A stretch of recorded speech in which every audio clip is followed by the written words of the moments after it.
Ladies and gentlemen, wow. It's Tuesday, already the 27th day of December 2016, about to be 2017. I'm your host, Alex Jones. There is definitely a hot war going on with Russia, with the shoot down of their aircraft, and U.S. diplomats having suspicious things happen to them, and also Russian ministers having very suspicious things happen to them. That's all coming up today. There is just so much to cover. Obama obviously snuck through a bunch of tyrannical actions over the Christmas holiday. All this and more is straight ahead. But first, front and center, a very powerful report. Obama's immigration apocalypse.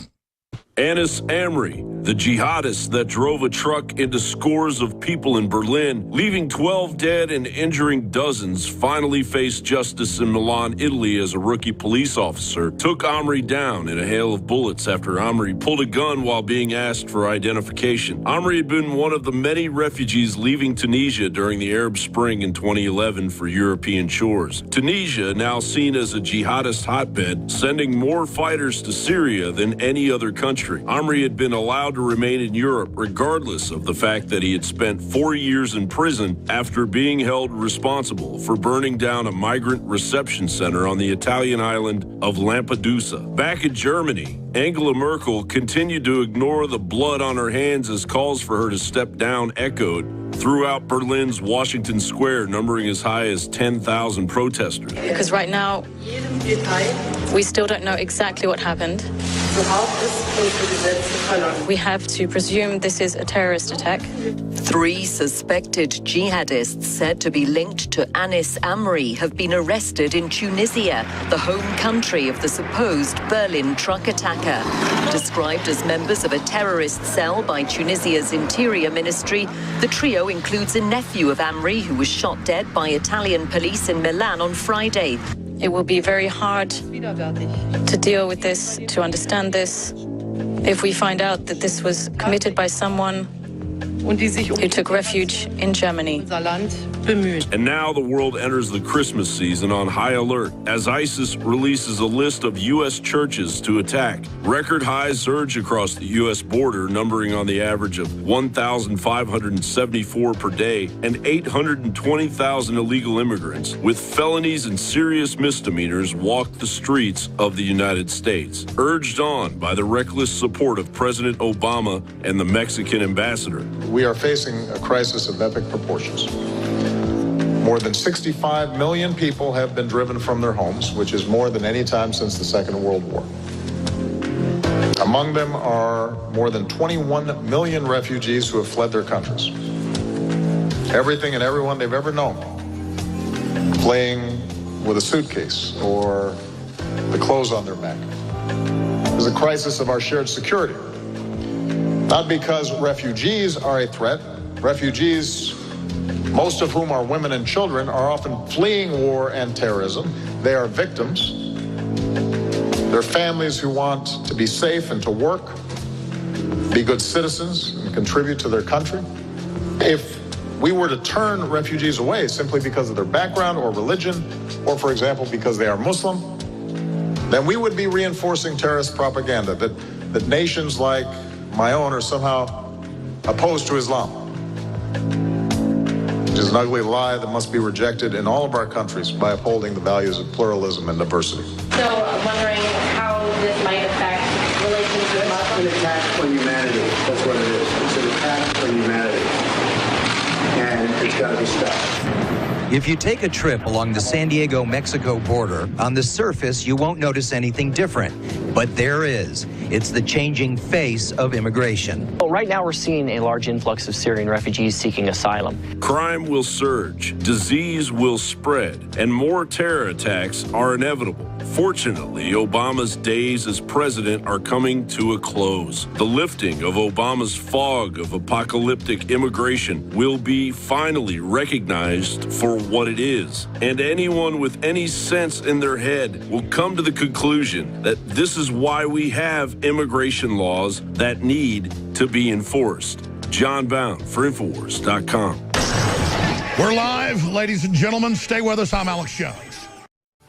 There is a real global realignment taking place right now. Does it mean the forces that are engaging the globalists and attempting to overthrow their system are perfect? Absolutely not. We've reached the point now where the pendulum is swinging the other way. The globalist program of dehumanization and planetary regime is being capsized. And so there are now a lot of globalists and their minions who are opportunists running over,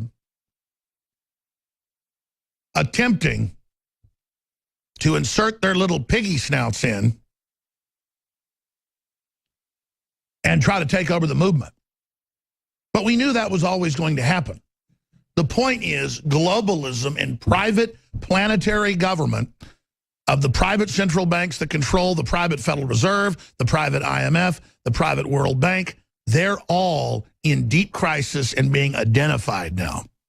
And once the public understands, oh, there's a ruling elite above this, and they're the ones that are trying to make us poor by design, and they write books admitting it all, well, once we get to that point, it's game over. Now, if you're a listener who's been listening 21 years, we've had listeners that have been tuned in that long, or a listener for 5 years, or even a year.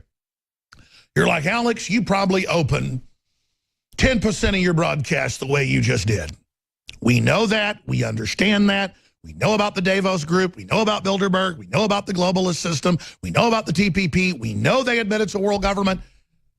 I know, but the general public still doesn't completely get it. So, see, I'm not here just trying to have an entertaining show.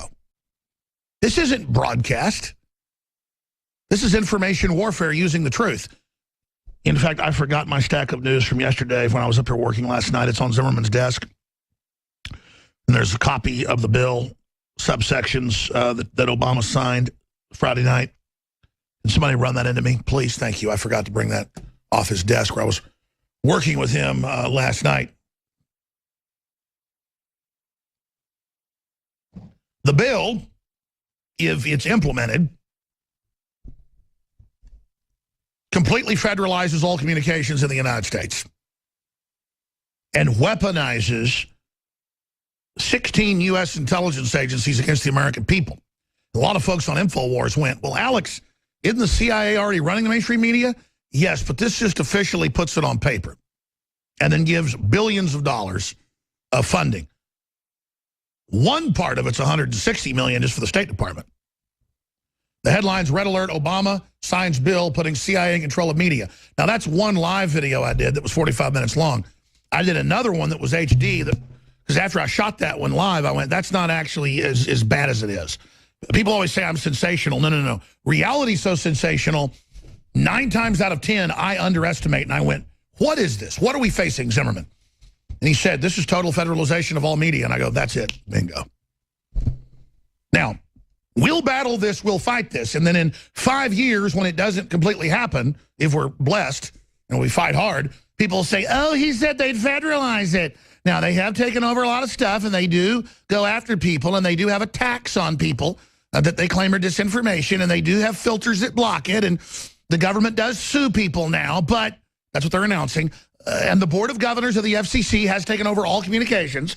But, you know, still Alex Jones is allowed to operate. So it wasn't as bad as you said. That's how they roll. But let me teach you how I roll. Just so you can get a mind's eye, a bird's eye view, a window into how my brain works. Because I'm somebody more committed than probably anybody else to fighting this. 7 days a week, 365 days a year.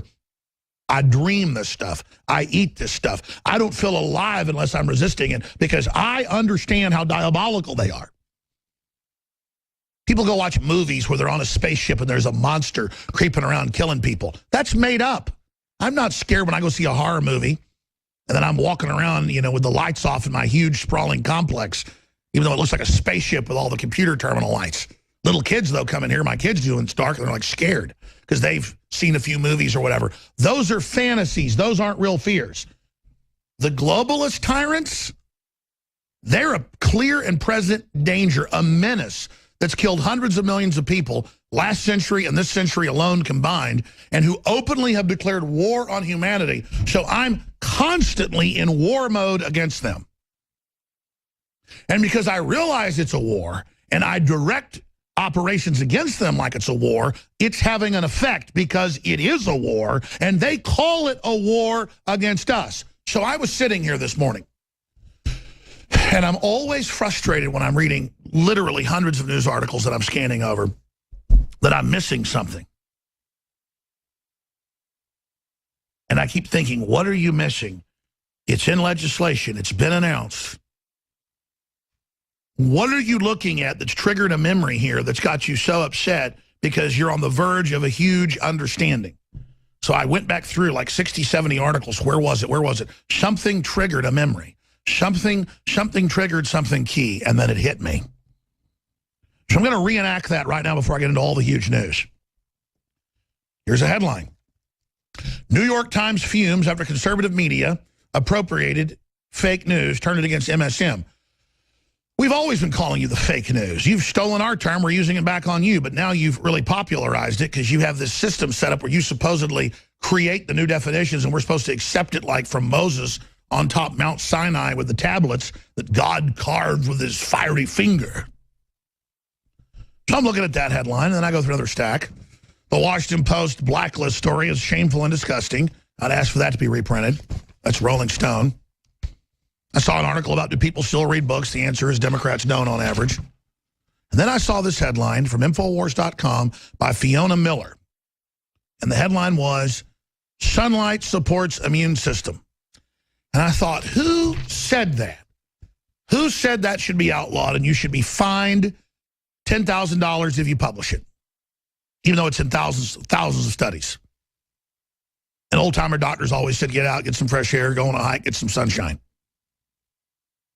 Get sunshine, feed a cold, eat garlic, eat chicken noodle soup, you know, things like that.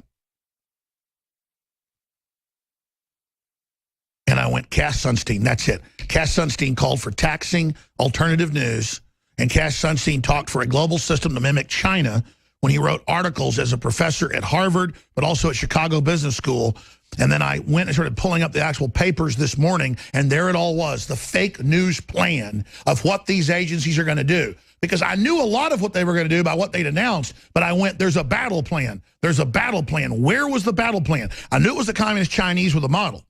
I knew they were in our papers the last month lecturing us that this is the thing to do. And then it hit me. And that's how it works all the time.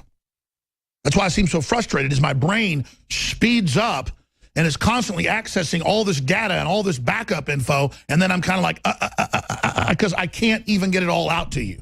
That's what's so frustrating. And it's just everything sends lightning chills through me. The AI systems getting placed in all of our homes. You think smart meters forced on you are bad. This total takeover, this battle to control the home and control your life, in the words of Microsoft 15 years ago. And now it's all happening. I'm going to get into that stack of news. But first, I'm sitting here deciding what to lead with.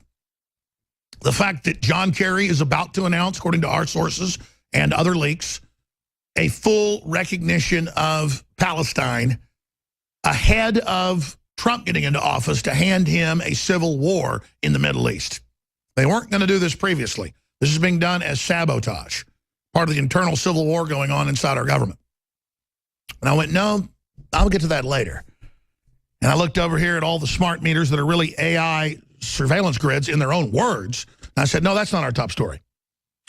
Now, I said our top story is what it was yesterday, why I came in and shot special reports.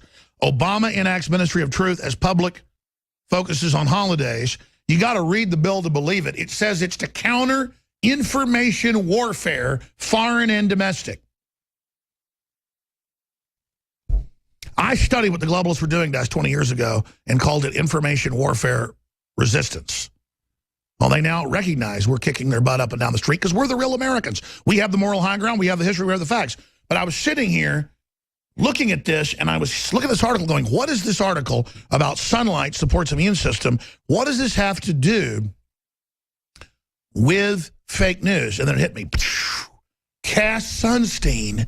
And I pulled up the articles, and there he was saying $10,000 fines if you say some sunlight is needed for health. You'll die without it. I mean, the studies are absolutely conclusive. You will die without sunlight early. And if you don't have vitamin D supplementation, you will die within just a year or so. It's an absolute fact. Now, that's nothing to do with the whole fake news story other than the fact that's an example of what they plan to ban once they get in full control. And how Sunstein wants to do it and the inside thinking. This got rejected 8 years ago. This was 8 years ago. He was pushing all this right when he first got in. So like 7 years ago and 8, 9 months. And we've got it all. And then now it ties to all the new information. And no one else had made this point. And I'm not bragging. It's just, I'm telling you, I've got 10 times more of the data buried in my brain that I can't even pull up on this subject. Okay. So there's so much tyranny that I'm here already reading articles about a new department created, run by the, quote, intelligence agencies, the Pentagon and the State Department, to oversee the Board of Governors of the FCC to regulate the internet, print media, cable TV, not just broadcast TV or radio, and to organize and then police that information. And then I flipped to another article in the Science Stack about how moderate sunlight is essential to your immune system, to not being depressed, to being healthy, to having good hormone rates. It raises your testosterone and other key hormones you need. People wonder why they don't have good sperm counts, you name it. Your body thinks you're dying. It thinks you live in a cave. It thinks you're a prisoner. Everybody knows prisoners are unhealthy that are in supermaxes from no sunlight. And then I remember, oh my gosh, it's Cass Sunstein, the White House regulation czar, who comes up with legislation that Obama and the globalists want, one of the most important people in the administration. And he's a guy that wrote not one but 2 papers at Harvard and Chicago Business School calling for fining people 10,000 smackers if you, quote, put out fake news. And he said a government body headed up by the State Department, so we now know whose plan this is. It's Cass Sunstein. 8 years later, this thing got, shot down early in 2008. It was early 2008, 2009. So think about that. I mean, he got shot down even before Obama got into office. This was a big deal. But now they're back. And that shows what control freaks they are. So here's some of the articles. Obama information czar confronted over banned conspiracy theories paper. That's close quote. Claims to have no memory of saying free speech should be taxed, even though he wrote 2 different papers. And there's video of him being confronted by We Are Change founder Luke Rudkowski. We should do a special report on this for the Nightly News tonight, or get Luke on to talk about that. Here's another one. This is Salon of all groups criticizing it. Back when the left would still say stuff like that was wrong, remember? This is in 2009. Obama's confidant's spine-chilling proposal. Oh, yeah, I forgot. It's his best buddy. He's the head of the Office of Information and Regulatory Affairs. You can read his paper here from Harvard. And then it says, ban people saying the sun is good for you. That's some of the litmus test of what he says. And you go, man, that's crazy. Everybody knows you need some sun. That's the whole point. They want to set the parameters where they can ban anything they want whenever they want. Now, if you fast forward to 2016, again, I'm not trying to give Matt Taibbi credit because he does a lot of things that are wrong. He says things about me that aren't true, but at least he'll come out and report that the Federal Reserve's private and that the globalists are rigging global stock markets and interest rates and currency rates. And he had an article. The Washington Post blacklist story, which was about me and Drudge, is shameful and disgusting. The Capitol's paper of record crashes legacy media on iceberg. Yeah, when you call for blacklist and for banning Drudge Report, InfoWars, and Breitbart, man, that is red alert, ladies and gentlemen. But, baby, they ain't just calling for it now. They've got such dumbed-down, pseudo-intellectual supporters of the Democratic Party that They think they can get away with actually shutting down the free press in this country. And it all comes out of Cass Sunstein. So everybody's got to look at this. Writers, researchers, go into his papers, go into his statements, and then just notice it all parallels what they're now doing. You want to know the plan? Here it is from the regulation czar that wrote up mock laws that they're now starting to adopt. In fact, Obama signed it on Friday night. Oh, I know I'm a conspiracy theorist. No, if I see a big hurricane coming into, say, South Florida, I know you better move to high ground. It's not a conspiracy theory. It's called, if I got a fire going in my fireplace, I shouldn't stick my hand in it. Or if I see a fish under the water bite on my line and I've got the fish on the line, I know that I just caught a fish. Well, I knew Obama would probably sign the NDAA over Christmas because that's when they tend to do stuff. He never cut out the $1 trillion+ program, $1.5 billion a piece for that new crappy fighter. Listeners kept correcting me. I kept saying $1 billion. I got all these emails. No, it's $1.5 billion, Alex. You're like, oh, wow, you're right. Some say with cost overruns, $2 billion a piece. But buried in the NDAA is the total federalization of the news media. That's coming up, the details. This is so crazy. And I'm going to get into the AI spy systems they're going to trick you into putting in your house straight ahead as well, and get into the next shoe to drop. What is Obama really doing? Basically saying Israel's illegitimate. Get ready for major war. Stay with us. I said, it's on record, they call us fake news. That's why we throw it in their face, that we put the accurate polls out. We told you Trump was going to win. We told you what was coming out in the WikiLeaks. We told you the communist Chinese were going to help run a system of banning independent free thought in this country with internet taxes, regulations, and internet IDs, and a global social score that you have so you can be restricted from the internet or even from jobs in the physical brick and mortar world. And it all's coming true, isn't it? And so as our credibility skyrockets into the stratosphere, the enemy is now seeking to silence us. Well, I also told you over the weekend in tweets and in comments and in videos that if you think the Russian aircraft killing 92 that crashed over Sochi went down on its own, I got a bridge I want to sell you. Obama said that they would, quote, respond to Russia in their own time, their own way. They've given a ton of surface-to-air missiles of the Stinger variety to the, quote, rebels. There are more than 50,000 of these babies that have been sold just since the 1990s, the third world countries. The Islamicists have a ton of them. You know, they shot down the Israeli plane, and they shot down the Egyptian plane, and they shot down the Russian plane over Egypt a few months ago, and now another one's been shot down, and the media tried to say that wasn't terror, and Russia tried to say it at first because they don't want to be drawn into a larger war, till the jihadis released the video. This was the beloved Christmas choir that's one of the most popular groups in Russia. Russia is really into classical music and Christmas music. Some of the most beautiful music obviously comes out of Russia and also Germany. That's where you've got the real histories of classical music, and was blown out of the sky in a direct provocation, just like the Russian ambassador was killed and 2 other Russian diplomats. Now we learn on the same day. Now the head banker, auditor general of NATO, found killed and not with his own firearm, dumped behind a building in Belgium. So there is definitely a hot war going on between intelligence agencies, and killing, tit for tat, going on in the last 24 days with Obama in. And Obama admits, in fact, I meant to cover this Friday, but it came out after the show was over. You guys pull me the article, Obama putting a shadow government in. And that's why Trump's asking for names of all the new appointees and political appointees. He wants to do a purge. He's got to do it, of the weevils that have infiltrated everything. So Putin's now ordered an inquiry day of mourning after military jet disaster kills 92 in Black Sea. And, of course, they're having to open it up and say, okay, it could be terror, because no one's buying the fact that it isn't. But, again, the Russians are just waiting for Trump to get in. They know there's major provocations.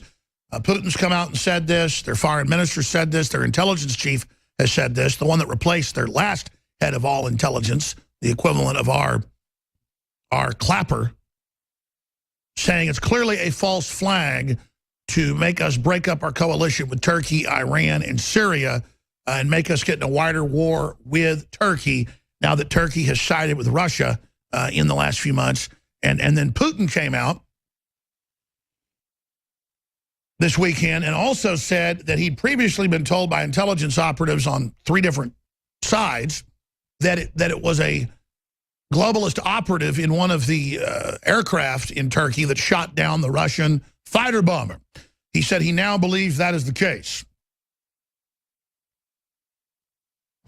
So how's the mainstream media feel? It used to false flags, staged events, self-inflicted wounds, inside jobs. In the past were things that only historians knew about or people that worked in dirty tricks in black ops.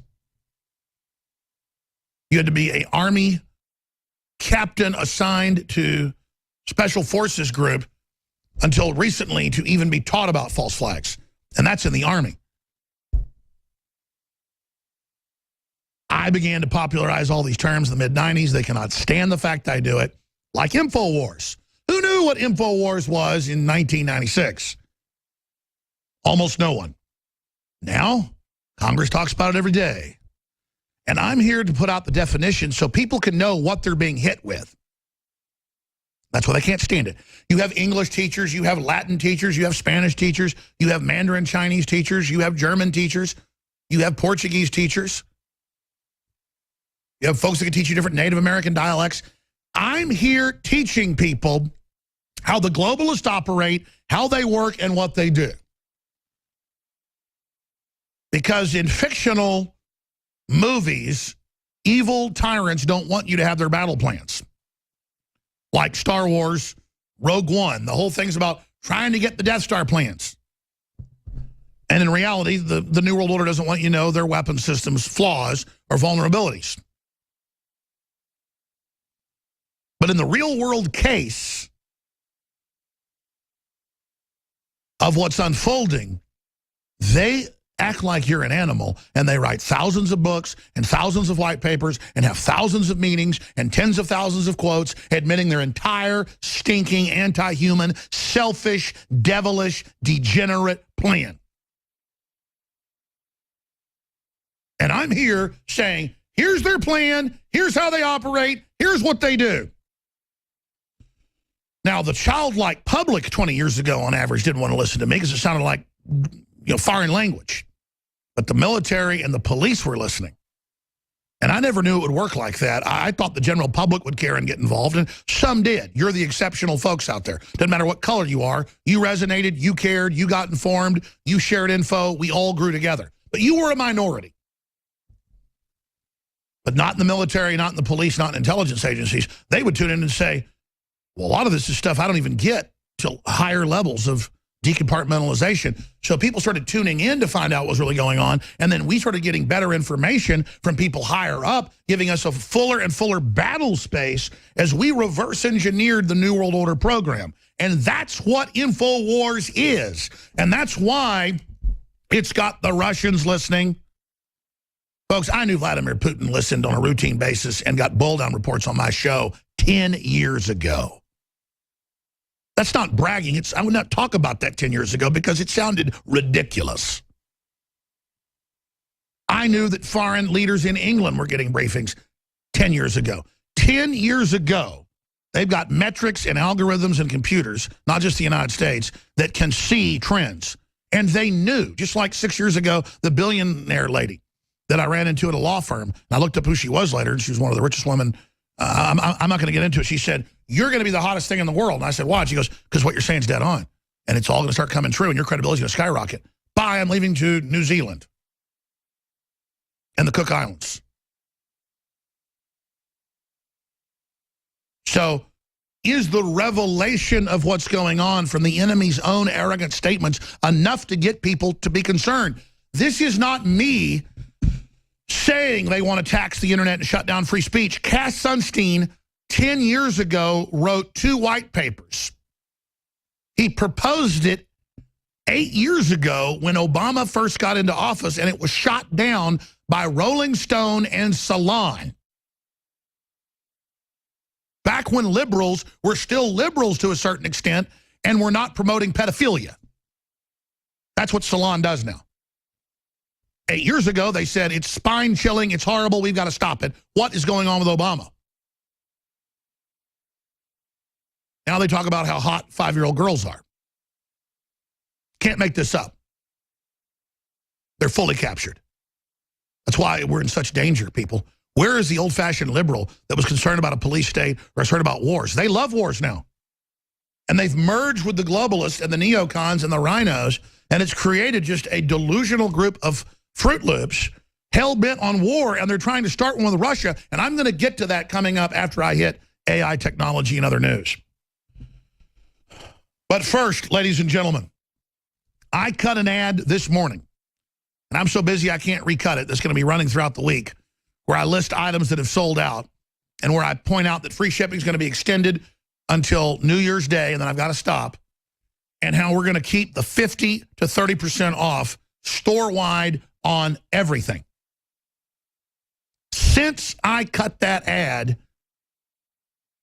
couple hours ago, we have sold out of Silver Bullet that was 50% off and Super Blue fluoride-free toothpaste with colloidal silver and iodine added.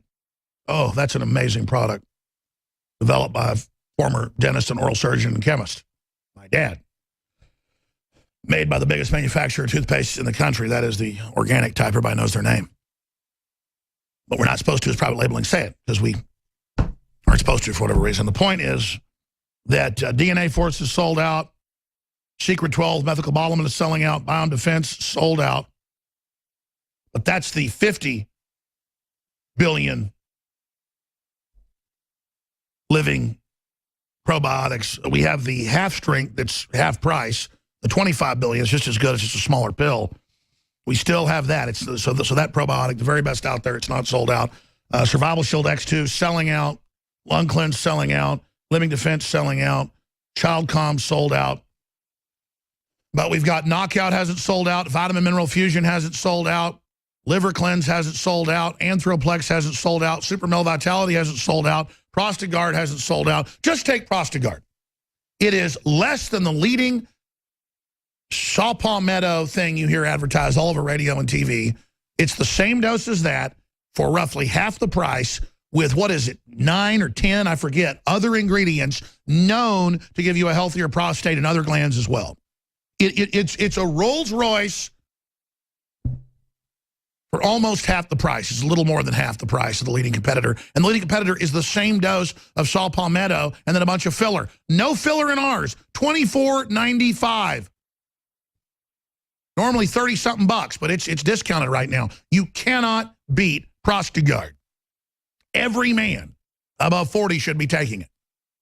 In fact, saw palmetto is one of the few things that even doctors in the Food and Drug Administration say, no, you can say saw palmetto is good for your prostate because it's so good. But this isn't just saw palmetto. It's a bunch of other ingredients that synergistically work together. It blows people away. You want health? You want a lot more than that, quite frankly. I'm going to stop right there. Get on Prostagard today. You can call toll-free 888-253-3139. But we're extending free shipping until the 1st. In fact, let's put it up there because it triggers, folks. The Christmas tree, a video shot that Zimmerman got of the Christmas tree down by the Capitol here in Austin, Texas. They're so mad about the word Christmas. They're so upset about it. They're so angry. They are running around foaming at the mouth saying, don't use that word. It shows what a cult of sniveling mental patients they are. So Christmas is extended to throw it in the mental patients' faces. Free shipping, store-wide, support the InfoWar, get high-quality products, help us go into the new year with the funding we need to battle the globalists. And so we also don't have a bunch of inventory, which we get charged a state tax on. For inventory in Texas, that is big. Yeah, Texas doesn't have an income tax, but it's got a bunch of other crap, franchise taxes and inventory taxes.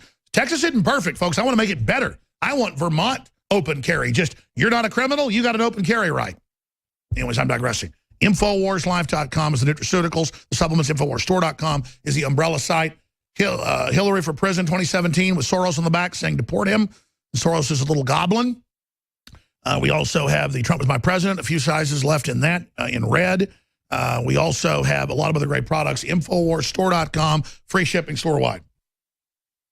All right, I'm done plugging. Take advantage of that through the new year, and we're doing that because it's been so popular. People like it. They appreciate it. And we have not sold out of everything, so we're going to keep it full tilt boogie until the end of the year. Okay.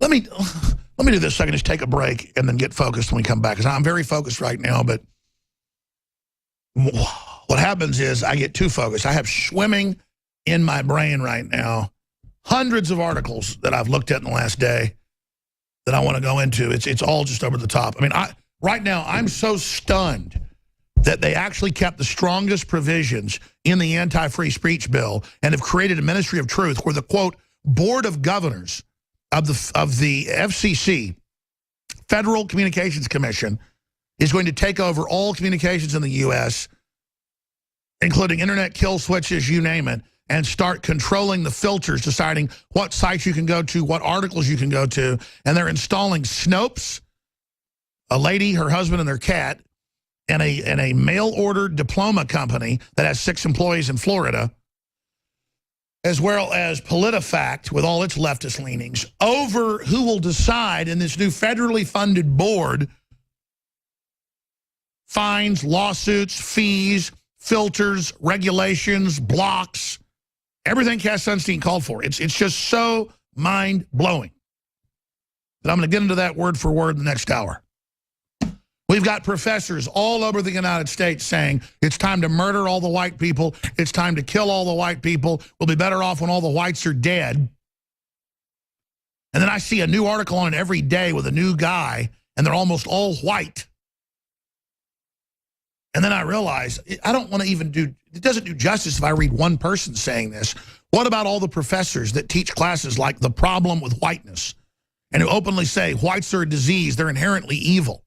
I mean, this is the biggest load of crap, the most racist, insane garbage, and it's being implanted onto the minorities that are just people like everybody else who will be just as backward, just as knuckle-dragging, just as oppressive as any group of whites that's ever been oppressive. And then you know the whole world's history is a bunch of different groups oppressing each other, and color has nothing to do with it. If anything, the West has been more altruistic and more liberal and more empowering. I mean, it has just reached crazy town levels. And it's all being pushed in the name of fighting racism. And it's federally globalist funded to create absolute total divide and conquer. We've got breaking report. John Kerry's working on another UN resolution that would officially recognize a Palestinian state. People say, oh, that's reasonable. Let Palestinians have their own state. It's going to cause massive uprisings and an entire explosion. And then there's no room in the Gaza Strip or the Golan Heights.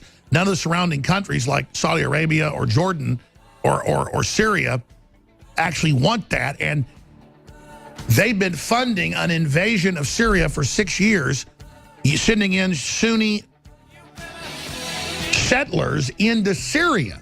But nobody cares about that, the 300,000 people they've murdered. See, it's all the cause celeb, the Palestinians. It's incredible BS. Stay with us. Waging war on corruption, as I keep telling people. We're promoting freedom and prosperity.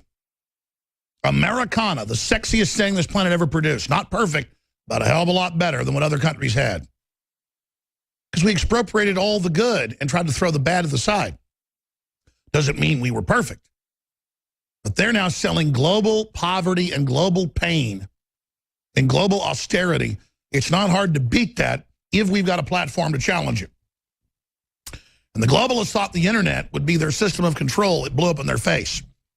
I'm going to open the phones up in the next hour ahead of Matt Bracken, former Navy SEAL, best-selling author, to look at the next 24 days and how he believes they may try to destabilize things to stop Trump from getting into office or have him go into such a crisis that they can take control of his administration before he ever gets in. Clearly, they're killing Russian diplomats. Clearly, they're trying to start a war with Russia, shooting down this aircraft I predicted hundreds of times you'd start seeing in the Black Sea, in the Mediterranean, aircraft being shot down by ISIS/Al-Qaeda, al-Nusra. We've seen 3 Russian passenger liners in the last year blown up. And in 2 cases, the jihadis released the video of the missiles being fired. Putin does not want to promote this, but he is investigating it. They're trying to say it's not terror, they hope, because they don't want to have to be goaded into a response. They're hoping things change once Trump gets in. The problem is there's so many sleeper cells and globalist operatives in NATO and in our own military, and so many Arabists and others, that we're not out of the woods by a long shot. I'm going to tie this into Kerry. I'm going to tie this into Israel. I'm going to tie it into the cold facts, not which side we want to take here. Because I've got issues with things Israel's done. I've got issues with the Palestinians. Most of the Palestinians are just Sunni invaders. They're trying to take over lands. They couldn't take over Israel.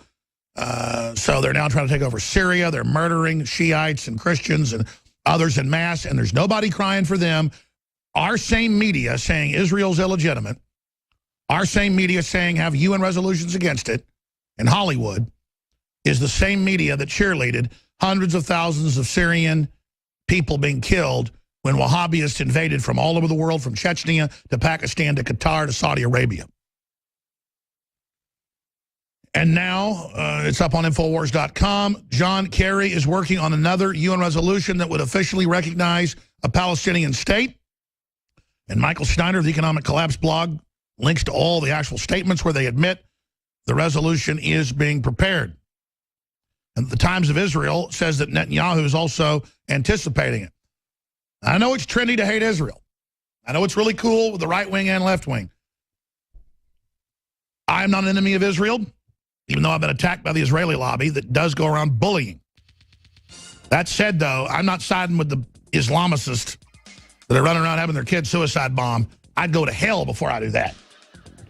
So just because a bunch of leftists in the whole Israel lobby lie about me and stuff doesn't mean I'm falling to their level or to the level even below that of the crazy frickin' Islamicists. But again, this is a larger geopolitical move to get us into a war with Russia. I'm going to break it down. I'm also going to get into this AI stuff I haven't gotten to yet. Second hour is key. Stay with us. This just in.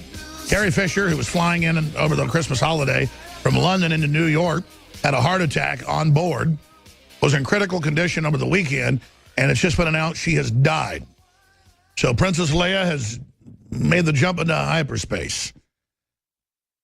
This shows you not everybody is going to make it out of 2016. Carrie Fisher dead in Los Angeles, and that is posted up on the Drudge Report right now.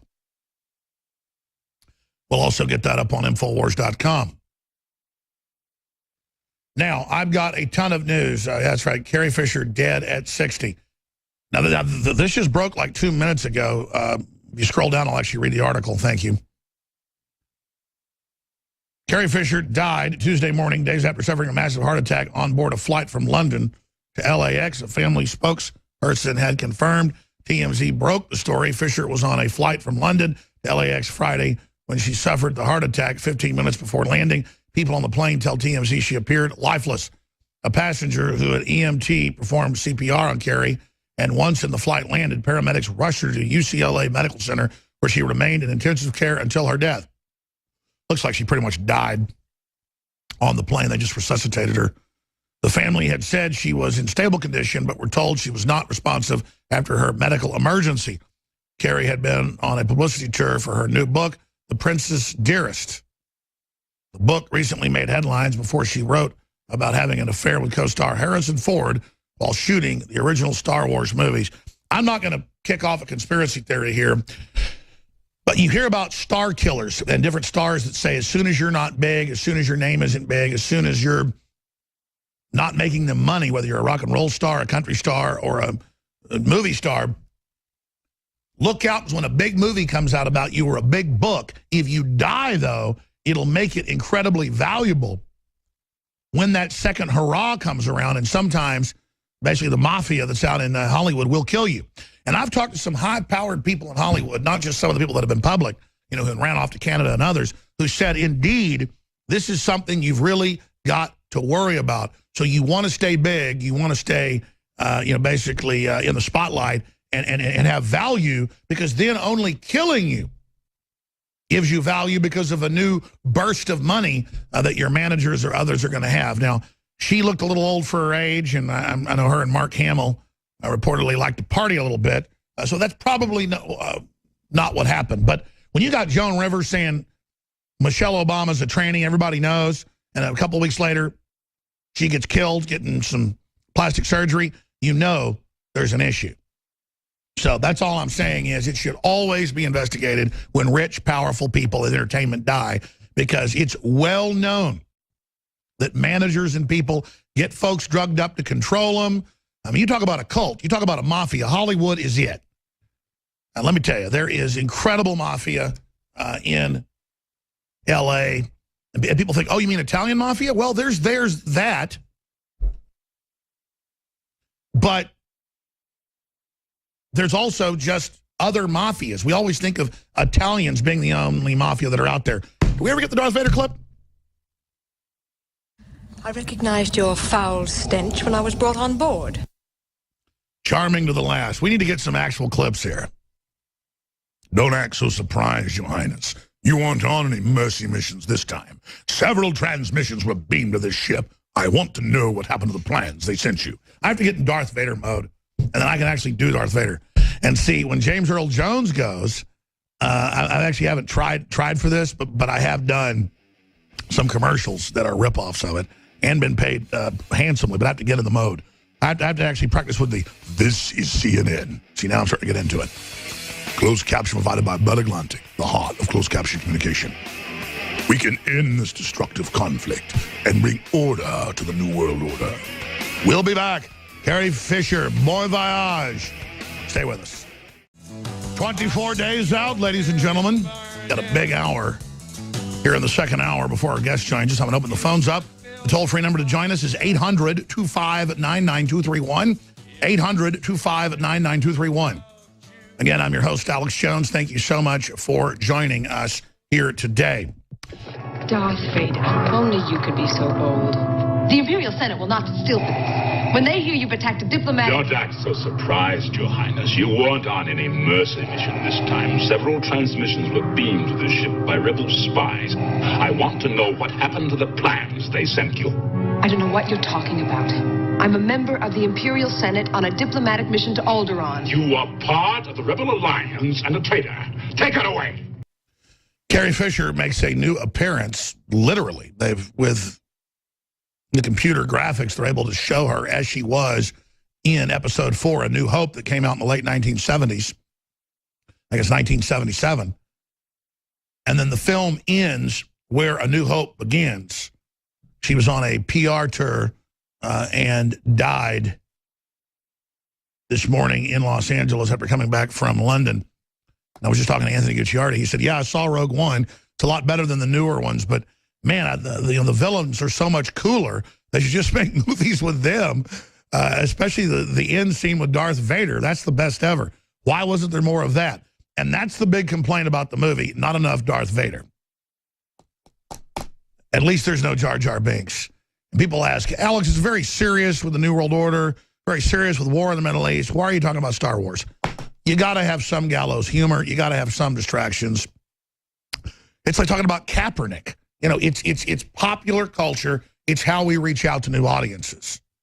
Plus, we all grew up watching Carrie Fisher, and she's dead. It's always interesting when famous people die because it reminds you of your own immortality. The fact that you are mortal, that you're not immortal. And that death's the great equalizer, and that death will touch us all. Both in the loved ones we lose, but also personally. It is the great unifier that binds us all together, just as birth and consciousness is. Birth, consciousness, life, the great continuum on into death, like rivers flowing to the sea. I want to hear from you specifically about the Israel situation. I want to hear from you specifically about the fact that it's reported that John Kerry is working on another UN resolution that would officially recognize a Palestinian state. and the hell that'll break loose if that happens, and why that's coming now. Have the Chinese aircraft carrier prowling the Pacific, sending a message. We've got big news here with Obama coming out and signing the new legislation. It's titled Countering Information Warfare Act, S2696, the NDAA 2017, and specifically says they're going to federalize all media.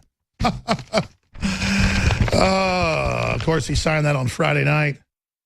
Everybody was basically asleep on the eve of the Christmas holiday. And it wasn't hard to predict that was going to happen.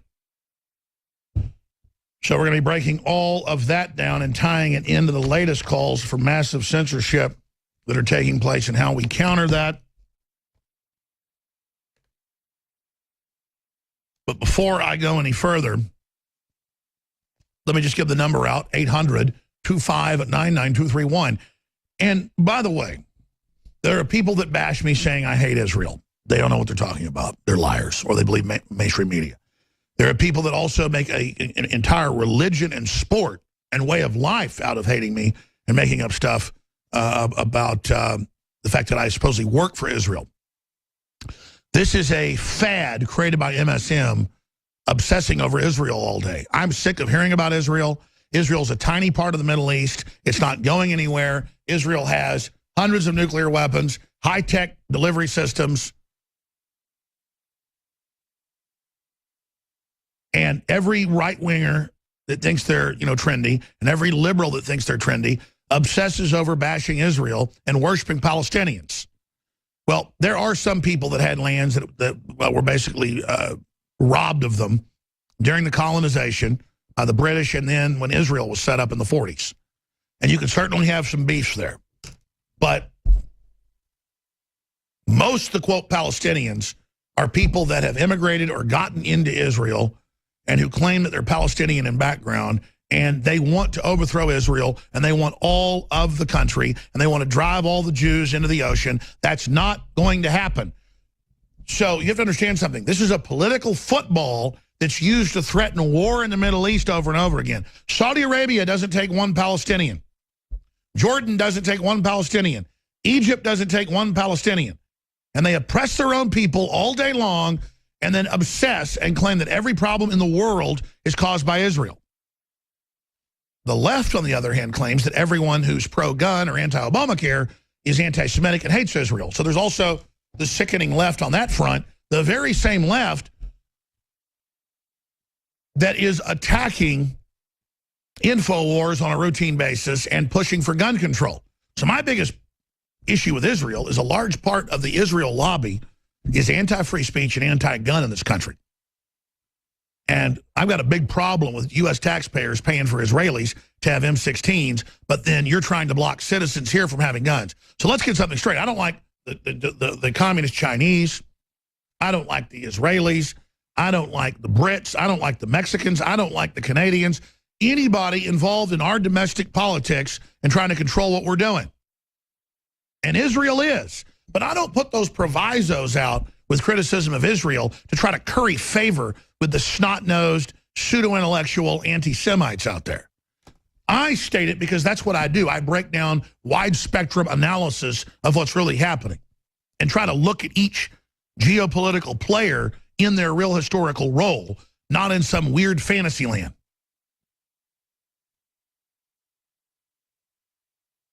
The issue here is, why is Obama launching this abstention vote now, basically saying with the other members of the UN Security Council, go ahead with sanctions against Israel, and the UN now coming out and will officially condemn the state of Israel's existence, putting Israel into complete war mode and encouraging Arab states around Israel to start a war. And why is Obama, who wouldn't do this for 8 years, handing this to America like a hand grenade the minute we try to disengage from foreign entanglements, kick out ISIS and al-Qaeda out of Syria, something Obama did as destabilization, and try to get our country moving forward economically and working with Russia to not spend trillions of dollars in a stupid new Cold War with them. It's a realignment with Russia, Japan, the UK, helping break up the EU and the globalist system and bringing real peace and prosperity. The globalists are moving on every front to open our borders, implode our currency, raise interest rates to drive down the Trump euphoria, and get a war started in the Middle East. And I've been saying every day since Trump got elected 5 weeks ago on November 8th, I've been saying every single day they're trying to start a war in the Middle East. They're going to launch provocations against Russia, shoot down their aircraft, killing of their top diplomats, and they're going to try to start a war with Israel using the Islamicists. Now, how do I know that? Because they admit that's their plan. They have a destabilization program. And so whereas I get tired of Israel's arrogance at some point, and I get tired of some of Israel meddling in our affairs, Israel's not trying to start a nuclear war with Russia right now. Israel is not involved in trying to dissolve our borders right now. If you're a Westerner and you try to go to a lot of these Muslim countries, you can't preach the gospel. You have no rights. Women are kept as animals. There's 1,300,000,000 Muslims. Our government's bringing them in as part of a destabilization program. So I'm asking listeners, we look at this. This is not a good idea. Even if you don't like Israel, some of you out there, what is the point of Obama, the New World Order, the globalist, the anti-gunner, the guy trying to sabotage our program to jumpstart the republic as he leaves with 24 days left engaging in this train wreck? There are a lot of people out there on InfoWars. I see you commenting on our YouTube channel. I see you commenting, and you're pushing for a war in the Middle East. You're pushing to get all the Arabs stirred up. You're pushing to hope to see a fall of Israel, which would cause the end of the world. See, I don't want a war with Russia, not because I work for Russia, never been there, but because I want my kids to have a future. I don't want Israel cornered into a nuclear war, not because I get orders from Netanyahu, but because I don't want a nuclear war. Same reason, comprende? The globalists have said, you accept world government or we're going to have a giant war. German chancellors have said it. British prime ministers have said it. French presidents have said it. U.S. presidents have said it. This is how we're held hostage by global governance. The very same Rothschild Rockefellers stirred up World War I to get the League of Nations. That failed.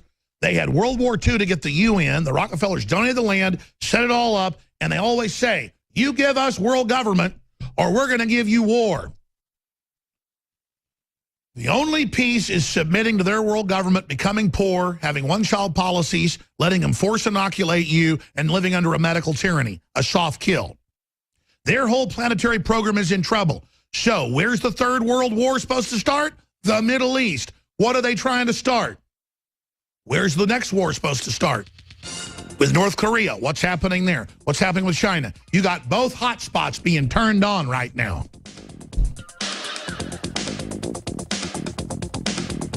Now you see what's happening. I know it's fun to go and just make mindless pro-Israel comments or anti-Israel comments and just sit there like morons. But let's pull back and look at the big picture here of what the globalists are doing. I'm going to come back, take your phone calls on this and other issues. Then I'm getting into the AI globalist takeover. All right, I want to get to a lot of your calls because at about 40 after or so, I want to get into this AI takeover that's happening in most people's homes. And it's admittedly a takeover. It's admittedly a system to spy on everything you're doing and sell your data. And it transcends covering up your laptop video system with a piece of tape, as I told people to do 20 years ago, which now we see the FBI director and others saying, you know, it's time to cover up the computer video camera that's built into computer screens because hackers and governments are dialing into those. Well, the truth is it's been much worse than that for a long, long time. It ties into smart meters and a lot more. And I want to break down what's going to be happening in the new year. We predicted this more than 10 years ago. It's here. All right, now I'm going to go to these callers here. I don't care if people disagree with me. In fact, I'll go to the head of the line if you do. But I'm not going to go into a little victory lap about how I'm a Russian agent or I'm an Israeli agent. If you want to get to topics of why you don't like Israel or why you do, that's fine. I'm just not going to do the, You're a Vatican agent. You're a Russian agent. You're a Jewish agent. I've already heard it all. I'm an agent of the Republic, of prosperity, of justice. That's what I stand for. I built this myself with the listeners. I know people that live in their mother's basements can't believe that anybody could actually do something on their own, but I believe in you. So you have free speech. We don't screen your calls. But I'm not going to sit here and hear the mental illness. Okay, if you want to say something bad about Israel or good, that's fine. My point is, I'm an honorable person. I told you why I'm against overthrowing Israel. It's going to start a frickin' nuclear war. Same reason I don't want to have a war with Russia. This is the reality. Israel's not going anywhere. Why is Obama machiavellingly doing this now? To create a giant crisis. They're shooting down Russian aircraft. They're killing Russian ambassadors. All hell's breaking loose.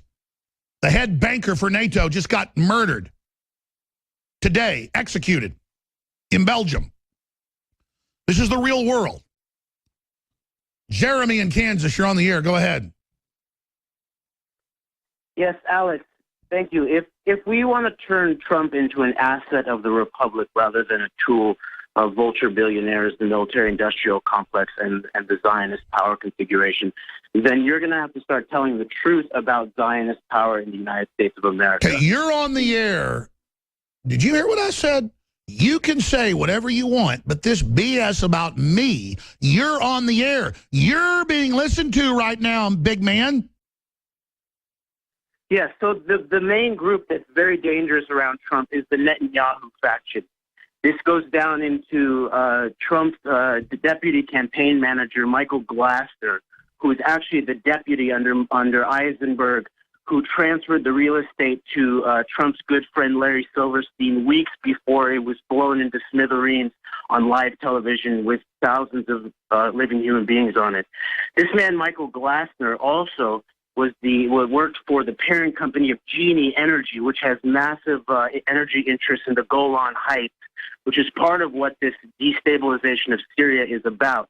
On the board of Genie Energy in Israel, you also see the parent company having people like the Rothschild, Rupert Murdoch, it's of course bipartisan. Bill Richardson is on the board. Dick Cheney is on the board. Okay, these are the people that are surrounding Trump right now. Mike Flynn is not yet a patriot. He needs to speak the truth about September 11th treason that was done by Zionist power in the United States of America. And he wrote his book with Michael Ledeen, the arch neocon who's helping architect the clash of civilizations. You need to help us speak these truths. Have on people like Dr. Kevin Barrett, Christopher Bolin. All right. I appreciate your call. I mean, there you go with who you're saying I should have on. I'm not going to get into that first person you mentioned. See, you just got on air, unscreened. You just said what you wanted to, and then it went back to, I need to have on. I'm covering up.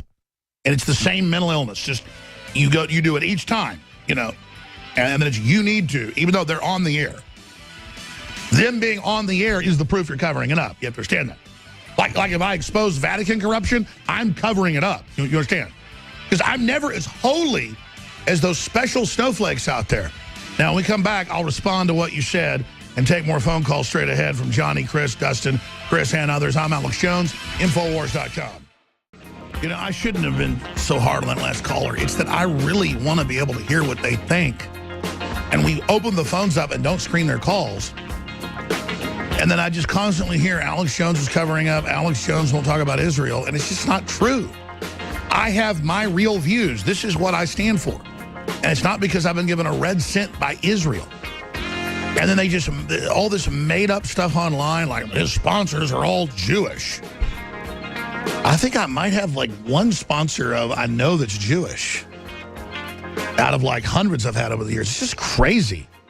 It's absolutely crazy. And then I hear this statement that, well, there's this Israel lobby all around Trump. Trump had the entire Democratic Party globalist operation against him. You want to get into the numbers. Something like 80% of Jews historically vote Democrat. And that's the most powerful bloc. And Trump got called anti-Semitic, which he never was. He's got a lot of Jewish friends and Jewish family. And he is a right-winger. And he does think Israel has a right to exist. That isn't a conspiracy. Then you bring up Larry Silverstein and the World Trade Centers that clearly had bombs in it. I've made films. I've covered that. The guy's in business in New York. You make some connection to some lawyer you say was on a lease or something. People do that to me. They went and found some corporation I set up and found out of tens of thousands of corporations set up at the top place that set them up. Didn't even know the lawyers there, just got recommended and went in. It's like, oh my gosh, the Brothmans got a liquor license in Texas set up here. They do that in all 50 states. No. His show is owned by the Brothmans. Well, if that's the case, where's my free Crown Royal? This is the conspiracy theorist, schizophrenic stuff that I talk about. When I talk about stuff, hey, you know, they probably shot down that Russian airplane with a missile. A week later, ISIS releases the video. Remember? Now Putin's saying it's a criminal investigation of this new one. I said it looks like a way to drive a wedge between Turkey and Russia, who are making a deal. The intelligence agencies are infiltrated by Wahhabists in Turkey. Now that's what Russia's saying. Because it wasn't a conspiracy theory. It was a historical analysis. But I don't want to digress. I'm going to take a few of your calls, so I've got to get to this other news. Like the producers were saying, hey, you wanted to lead the show with the mall riots nationwide and people getting shot and people getting run over and all the rest of it. So I'm going to get to that, too, coming up in the next segment. I want to hit this AI computer stuff. It's just, I hear all that stuff about Israel, and I hear all that stuff about 9/11. And clearly, a lot of different Western intelligence agencies were aware of it, and some of them were involved. And I do believe that elements of Israeli intelligence with the criminal, Arab, double agent operators in Saudi Arabia and our own intelligence agencies were clearly highly involved in 9/11. And that's come out in the 28 pages that intelligence agencies ordered to stand down bare minimum. Does that mean everybody in our Pentagon was involved? No, less than 1/10 of 1%. Does that mean everybody was involved in Israel? Less than 1/10 of 1%. Or England. When they move and do something like this on purpose, they get all the major intelligence agencies involved so everyone is compromised so no one can blow the whistle. And it was done with Saudi Arabian funding to blame Iraq, their arch enemy, and begin the takedown of the Middle East you now see in phase 2 with Obama. Now, I had that before Wesley Clark ever came out and confirmed it all. This is an admitted program to turn radical Islam loose. 9/11 was done to go after radical Wahhabist Islam's enemies. People say, why were you against the Iraq war, but now you're such an enemy of Islam? I was against it because it was part of the destabilization program for the clash of civilizations that we're now seeing phase 2 of. And it's a real clash. So I stand with what's left of the West and Christendom. I tried to stop their big giant project in the Middle East of removing secular pro-Western leaders. Globalists don't want that now. That was an old Eisenhower program. That's not been the program since the 80s. I study Machiavellian systems, but you don't have to be a rocket scientist to know Israel's not going anywhere. Over 400 to 600 nukes, cruise missiles, long-range missiles, hypersonic missiles, just like all the neocons and the crazy left and that fruitcake Oberman. Russian scum. We need war with Russia. No, we don't. They've got 10,000 nuclear weapons. Well, what are you, a Russian agent? No. What are you, an Israeli agent? No. Get outside the box. Think like a Machiavelli. Doesn't mean you live like one or you use it. Think like a Machiavelli. And then ask yourself, what on earth are you talking about saying I'm a Russian agent or Rex Tillerson is because he wants to drill in Russia or Trump is? It's bull. We want a stable, prosperous world. I've studied the amount of oil that's supposedly in the Golan Heights. I've looked at that stuff off the coast there in the Mediterranean. It is negligible. There are a bunch of laws against drilling in the Mediterranean. It's not sweet crude or natural gas. Of course, there's a bunch of corporate people on boards. Dick Cheney's on hundreds of boards. So, yes, I know all about that. Trump's trying to not have a war in that region and trying to kick ISIS and al-Qaeda out and going against a current Israeli policy that's been to actually back a lot of these groups that are causing the civil war. Trump is bucking that entire program while at the same time being friendly to Israel. He's taking the moral high ground. And it's not right to call up and then extrapolate and connect him to 9/11 when he came out on the day of 9/11 and the day after on Fox and on CNN and said, I believe there had to be bombs in those buildings. It was brought down by explosives. A plane doesn't do that. And then described the architecture of Tower 1 and Tower 2. If he was an insider, he wouldn't have said that. The insiders fought him with everything they had. The emails all came out. Good elements of our own intelligence agencies leaked it. We know Trump's for real. Now, he's got a stratagem of high road to be nice to Israel, nice to America, nice to Russia, nice to everybody, till somebody screws him. That's called old-fashioned American power. What Eisenhower and others did is returning. Does everybody understand that? That's why I get a headache hearing a caller like that, because he made some good points on the surface. But what Trump's doing would mess up an Israeli deal to get that oil. Oh, sure, he's supporting settlements in some limited areas because Israel's growing. That's what Israel's doing, and Israel's under attack. And this two-state solution was always a fraud. Trump's just being honest about it. Israel's going to expand out to the edge of its borders. And if the Arabs are dumb enough to attack them again, they're going to expand past that.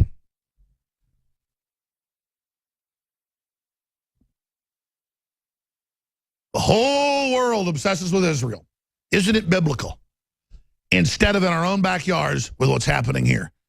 You know, hundreds of thousands, more than 200,000 men, women, and children. Over 100,000 were military combatants. So total it's 300,000, but 200,000 non-combatants, it's estimated, look it up, invaded Syria in the last 6 years to take over land, to colonize it. That's what Arabs do. They just take over. Saudi Arabia's invaded them 2 times in the last 100 years, taking over Syria and then getting kicked out. The Syrians all know because their grandparents fought this. Sunni, Shiite, you name it, are fighting against the radical Sunnis that are coming in to take over their land, take over their markets, their companies, their businesses, their factories. There had no word out of the Palestinians, a word out of MSM, a word out of Hollywood about how wrong it is to back this takeover. Israel took over a much smaller area in the 1940s, and that's all I ever hear about. How much bigger is Syria than Israel? Let's Google that number. I want to say it's like 25 times bigger. They come in, take over, mass murder, suicide bomb their own kids, suicide bomb families' dads, or they'll kill their kids, and not a word. Our media says they're great. They're the rebels. They have made-for-TV movies. How good they are. Oh, where's everyone's concern about the Islamic Jihad taking over and murdering people in mass, or how they're colonizing? Yeah, I'm not talking about population. Syria's 22 million. Israel's what, 8, 9 million? 8 million. No, I'm talking about geographically, how much bigger square miles of Israel versus square miles of Syria, and then divide it out. And we'll have the number. I'm just going from memory. The point is it's a lot bigger, but nobody cares. There's made-for-TV movies on HBO and Netflix about how great the jihadis are, and the left all praises when the jihadi kills the Russian ambassador, on and on and on. Look how big Israel is on the map. Tiny compared to Syria. And then you've got the Saudi Arabians through Iraq invading Syria, and you don't hear a word about it. I bet, just from looking at it, that Syria is 18 times bigger. I'm just so look at Saudi Arabia. That was all stolen the last 100 years by a group of criminals, child molesters, kidnappers. That's what the Saudi family did. They ran caravan robber groups that slaved women. Their ancestors were black slavers. They slaved blacks. So, of course, every domestic group worships them and joins Islam. Oh, you said blacks weren't human. Well, I better join your group immediately. Ha! Again, all fantasy land, all disinfo. The globalists are double-crossing the West, and that includes Israel. And is Israel perfect? No. Is the United States perfect? No. Is Europe perfect? No. The point is the globalists are double-crossing the whole deal with radical jihadis. Now, I've got to, you know what, I know Bracken's coming on. Let's push him to about 15 after, and I'll do the AI stuff at the start of the next hour because it's so important. I want to focus on that. I want to get into mall riots as well and what that signifies, the breakdown of civilization and culture and just total entitlement and total thug gangster culture being pushed by MSM. So Israel is 0.12 times as big as Syria. That's 0.12? Or is that 12 times smaller? We'll do the math. All right, let's go ahead and go back to your phone calls. I'm ranting. Oh, briefly. They were telling me during the break, but I didn't get all the info, and Anthony was going to go print it up for me. Super Male Vitality is our best-selling product other than Survival Shield X2. It is concentrated into an oil, key known herbs for thousands of years that naturally get your body to basically wake up, more energy, more libido, more stamina. Personally, I get a much better effect from Super Male Vitality than when my doctor gave me some and I tried Cialis, not that I even needed it. It is incredible what Super Male Vitality has done for me. And I just want to encourage everybody to take advantage of it because it's selling out right now. We don't have more coming in until 3 weeks into 2017 because we're running free shipping store-wide, 30% off Super Female and Super Male Vitality, 2 different formulas. Super Male is going to sell out in the next few days. I want to thank you all for your support. But I would take advantage of it if you've never tried it before in your New Year's resolution. The energy, the libido. The first thing people notice within 2 days is the libido. We never even designed it for that or pitch it as that. But for people that are not exercising a lot or not getting outside or who just aren't charged up, you will notice it a lot more than folks that are operating at maximum or peak performance. But still, those folks feel it. Super Male Vitality available at InfoWarsStore.com or call toll-free 888-253-3139. We've sold out a Silver Bullet Colloidal Silver. That was 50% off. Super Blue Fluoride-Free Toothpaste. That's sold out. DNA Force is sold out. Biome Defense with 50 billion probiotics is sold out. The half strength, that's half the cost, 25 billion per capsule strains. That is still available. It's the exact same thing. It's just half the cost because it's half the dose. Survival Shield X2 is selling out. Lung Cleanse is selling out. Living Defense is selling out. Calm Child is sold out. We got a lot of other products, obviously, there on the site. InfoWarsLife.com. Thank you all for your support. We're going to be getting more reporters, more camera people, more crew members in the new year because of your support. We're going to the maximum resistance level. InfoWarsLife.com or call toll-free 888-253-3139. And I see Anthony Gucciardi in there in the control room via the monitor. Not sure what his intel is, but you said you were going to have more info for me, Anthony. Yeah, I just wanted to come in and let you know we just got the numbers here from the warehouse. And we are now selling out of Super Male Vitality at 30% off. What happens is, try to order as much as we can, but with the election specials and all of that. But at the same time, like you're saying, the taxes are insane. We're selling out of Super Male at 30% off. Brain Force is getting very, very low at 33% off. But it looks like we're going to have to hold back some Super Male soon for auto ship and everyone else. So if you want Super Male Vitality, which is, in my view, the best product that InfoWars Life has, 30% off. And also Secret 12 is getting very low. We've already sold out of Colloidal Silver, the toothpaste, DNA Force, Childies, Probiotic. So it's pretty much selling out very, very quickly.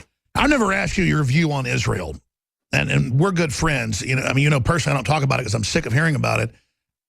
There's a lot bigger world than just Israel. I mean, no offense to Israel, but this obsession, especially by Israel bashers. What do you make of this attempt to basically have Obama come out in a new resolution and say that Israel doesn't have a right to exist?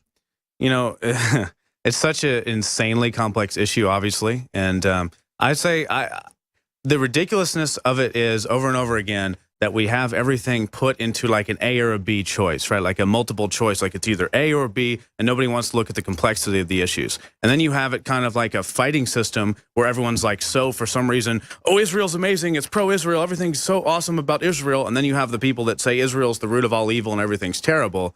I think that the ridiculousness of it is that it's such an intertwining thing that we need to look at historically and also study the areas. Because it's funny, like the Vice documentary, though, about how horrible Israel is for ruining Palestine and stuff. They couldn't even go into some of the Palestinian areas because they would have things thrown at them and attacked. But at the same time, Palestine sends a bottle rocket over there and they want to go ahead and blow them up. So pretty much all angles you can look at it in that way. Sure, and both sides try to bully you into supporting them.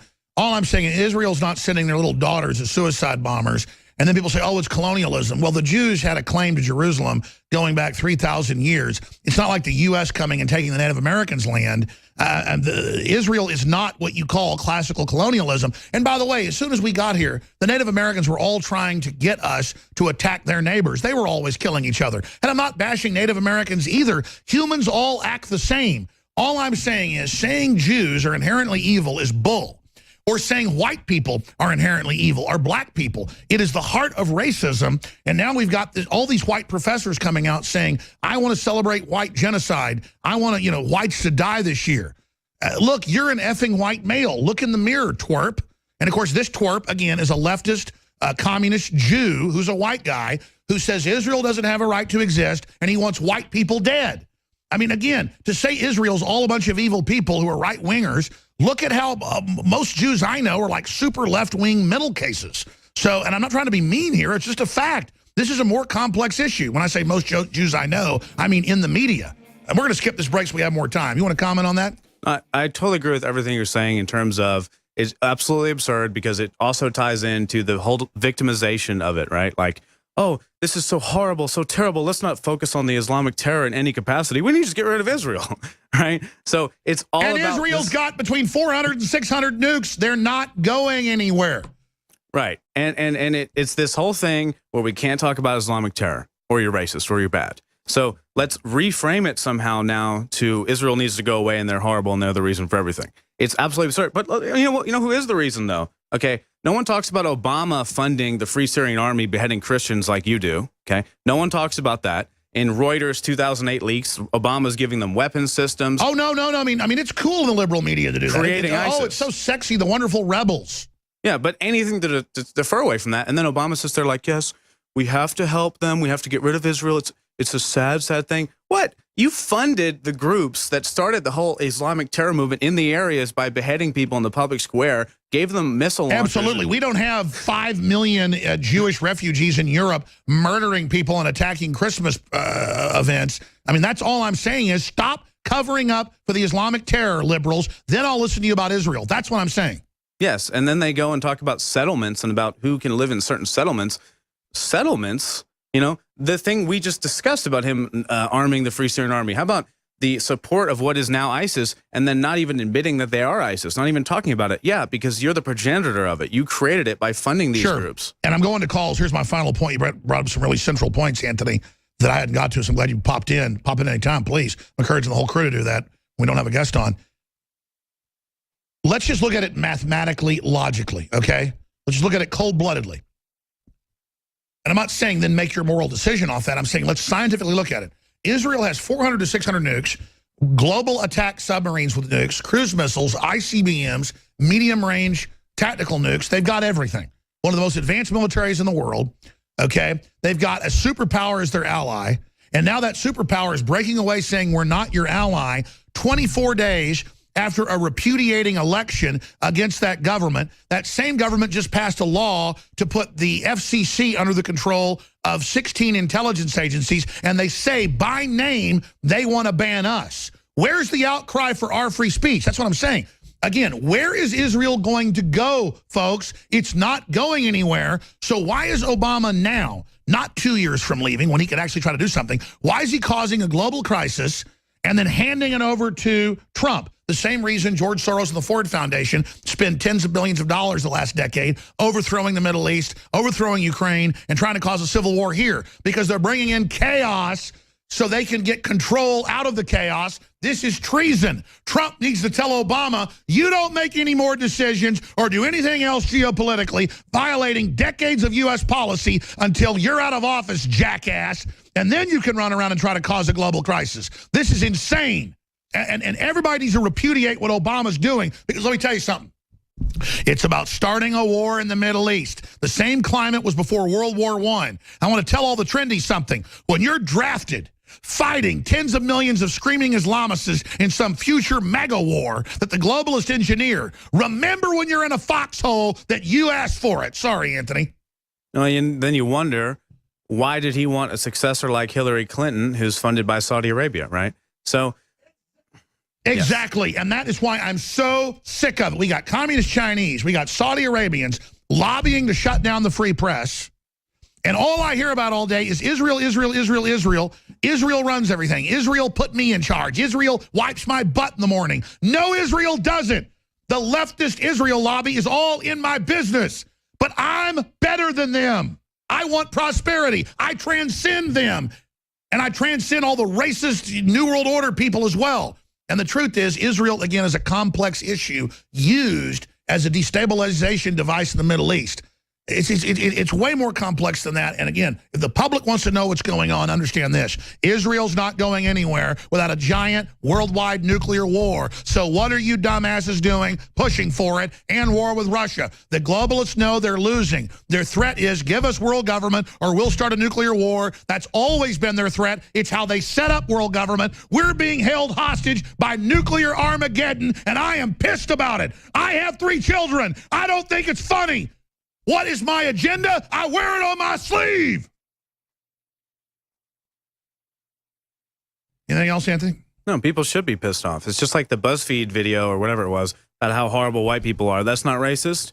And then you can have Islamic terror happening over and over again, but then you're racist if you say anything about it. But let's attack Israel. Let's attack any other group. Just everything's bad besides the thing that's actually happening. And it's big multinational corporations robbing everybody, setting up world government, turning the food off of the third world, and they just use Israel as a political football, like a voodoo doll that all the evil in the world's heaped on, while meanwhile the UN's running around colonizing countries all over for corporations, murdering entire villages on a daily basis. They're political atheists. People don't understand. Do you really think billionaires and the mega corporate heads and stuff, they're sitting there like, well, my moral decision for this election cycle, Hillary Clinton. Exactly, and they hate the U.S. because we have Christian morals and a free market idea and don't want to be ruled. They hate Israel for the same reason. They hate sovereign European countries the same reason. And they're using an ideology like Islam to try to destroy us, and that's why they've opened the borders up to it. It's whatever is most beneficial for them in their micro agenda and in their macro agenda, whatever it is, they're going to push that. They don't care. They're not sitting here worrying about the rights that are being violated. It's whatever going to move them forward. And thank you, Anthony. I'm going to go to calls now. I apologize to the callers. Great points. Before I go any further. Thank you. Thank you. Before I go any further, Super Male Vitality, I've got it right here. Every batch is different. It's the same herbs concentrated over and over again into an oil. That's why it's so strong. InfoWarsLife.com. I've, again, been religiously taking it every day. I'd forgotten to do that because I've got so many great supplements. For the last 3 weeks, I've been taking it every day. Incredible. I've lost weight. I've got energy. I'm more aggressive. My libido is just on fire. Woo! In fact, I used to only take 1 dropper. I'm taking more. This latest batch is really strong. It don't taste good, folks. Cause all right. I apologize to callers. Let's go to one before we go to break here. Johnny in Kansas. Go ahead, Johnny. Hey, Alex. Appreciate the time, man. Thank you, brother. Before I hit my subject, let me offer you this. When we come forward with the depth and breadth of knowledge, you have these people that come forward either wanting to learn from you or tear you down. And I commend you for staying at this thing for as long as you have. What are you going on, like 25 years, 27 years? It's like 25, yeah. Yeah, you are doing an awesome job, Alex. Just stay at it. To hell with the naysayers. They'll be in your wake forever. It don't matter. All right, I don't want to cut you off, Johnny. I want to hear the topic you called in on executive orders and Obama. And I apologize. We're going to push Bracken back to 20 after. He's nice to come on anyways. So I'm going to get to everybody. Johnny, I'm going to come back and give you like 4 or 5 minutes. Then Chris, Dustin, Chris, and Richard. Then I've got to hit the AI stuff. I've meant to do this for weeks. It's so important. I keep procrastinating because it's so big. I don't feel like I'm going to do it justice. But you know what? It's got to be covered. It's all coming up the 3rd hour. Tell friends and family to tune in, folks. They're trying to censor us, but we're growing despite that because of you. Just ran back in here working on big news developments during the break. We're going to have a lot of special reports tonight on the Nightly News, 7 o'clock Central. Okay, I apologize to Johnny and the other callers. I pushed back our guest to go to him. I get so mad on just the Vatican stuff and the Israel stuff and the Russia stuff because, I mean, I've been called, when I was against the Iraq war, it was in newspapers, and they were saying Alex must be on the payroll of Saddam. Saddam didn't attack us. I was on the side of being informed. And look, I'm not bitching. Johnny doesn't need to call up and say, great job. Hey, listen, Johnny, thank you for caring. Thank you for being a listener. We're all in this together. I mean, look, I'm honored to be here. Please don't thank me. What I get mad about is some of the public that's so ignorant that we're really trying to go over the facts here that are incontrovertible in most cases, and they just are angry, thinking everybody's got to work for somebody. And I started thinking about it. Maybe because I started my own business and run my own operation, I understand a lot of folks don't work for somebody. In fact, my whole life's about not working for somebody. And I think that's why I get mad about it, is because it's not true. But go ahead and make your points about executive orders, sir. Okay, Alex. Donald Trump already come out and said that he was going to vacate a bunch of the executive orders that Obama's done. So what he's done is he's passed the torch over to his compartment in his czar's nation that he established. And they're going to try to do it by way of just proclamation. We're going to do this now. Okay. So Trump has got to move forward and get this thing done. But here's the issue. Here's the main issue that everybody's missing, is our country is unique across this entire globe in the fact that the people are supposed to be in control. That's the essence of self-government. And the founders, when they were drawing up our articles, they decided that we were going to stay in this position where we're not led by anybody except for what we need to take care of ourselves. And we're going to be a defensive nation. We're not going to be aggressive anywhere. And that's because they were studying William Tell in Switzerland that was only 100-something years old at that time. And if we'd have done that, wow, can you imagine? Now, you think about this. The first two articles, they put so much importance on populating our representatives and paying them, that those are the first two articles of our Bill of Rights, which should more correctly be called a Bill of Prohibitions, articles of prohibitions. You keep your hands off of this because this is the people talking. You do whatever you want in your That's right. Congress shall make no law respecting an establishment of religion or prohibiting the free exercise thereof. It means you don't have a jurisdiction. You can't touch it. But here's the thing. We put out a call for the people to get off their butts and force our states to ratify the original first, which is the division of the congressional districts. And then we're going to eviscerate this criminal cabal that we've got. I agree. If we go back to the full Constitution, it'll break up the gerrymandering, do a lot of good stuff. Absolutely, absolutely. But all we need is people. We've got to. But see, you're so informed, Johnny. You sound like you're speaking space alien, not to our general audience, but to a new listener. I mean, have you seen how dumb the people are we talk to and that Mark Dice talks to? They don't know what planet they're on, bro. Yeah, I hear you there. I try to give geography to them one time. You know, where is Missouri? Come on, guys. Where is Kansas? It's the flyover area. Nobody pays any attention. And here's an analogy I like to use when I'm dealing with these people, is what we've done is our founders created this awesome machine that was going to take care of not only us, but most of the world. And then when we get our chance to run the machine, we turn it on, we walk away. So, yeah, somebody's going to come in and take over that machine and just tear the hell out of everything. That's right. Well said. How many times have we laid out the fact that in the last month or so that Obama had, he will try to start a major war? You don't think that Russian passenger jet marked military flying with 90-plus members of the choir blew up over Sochi by itself, do you? They've given surface-to-air missiles, including Stingers. Not just the other systems that only go 2 miles, but the actual Stingers that go 5 miles. They've given them to them, and they shot down earlier this year the Russian aircraft over Egypt. This is the third Russian aircraft they've shot down the last few years as punishment for being in Syria. And they killed the Russian ambassador as punishment and 2 other diplomats. And now the head banker for NATO just got found dead behind a building in the middle of nowhere, shot by somebody else's gun. So the hot war is kicking off. The Russians are trying to say this stuff isn't terrorism because they don't want to have to respond. They're hoping Trump gets in. And now Israel has been told that, well, the U.S. abstains, so the UN universally votes to say that they've got to recognize a Palestinian state, basically, and have no right to settlements. And the word is John Kerry is preparing another UN resolution that would officially recognize a Palestinian state. When the Palestinian state officially says they believe Israel has no right to exist and will, quote, drive them into the sea. Now, let's say I don't like Israel, which I don't dislike Israel. I also don't fawn after it because it's got some big leftist elements to it that are involved in our domestic operations. I don't like that. But let's just say I was against Israel. Would I still want them to be attacked and to have the Arabs attacked? They have nuclear weapons, 400 to 600, it's estimated, of high-tech use. That means nuclear war. Just like I'm not a Russian agent, but let's say I hate Russia. I still would want to have a war with Russia because I don't want to have the end of days take place.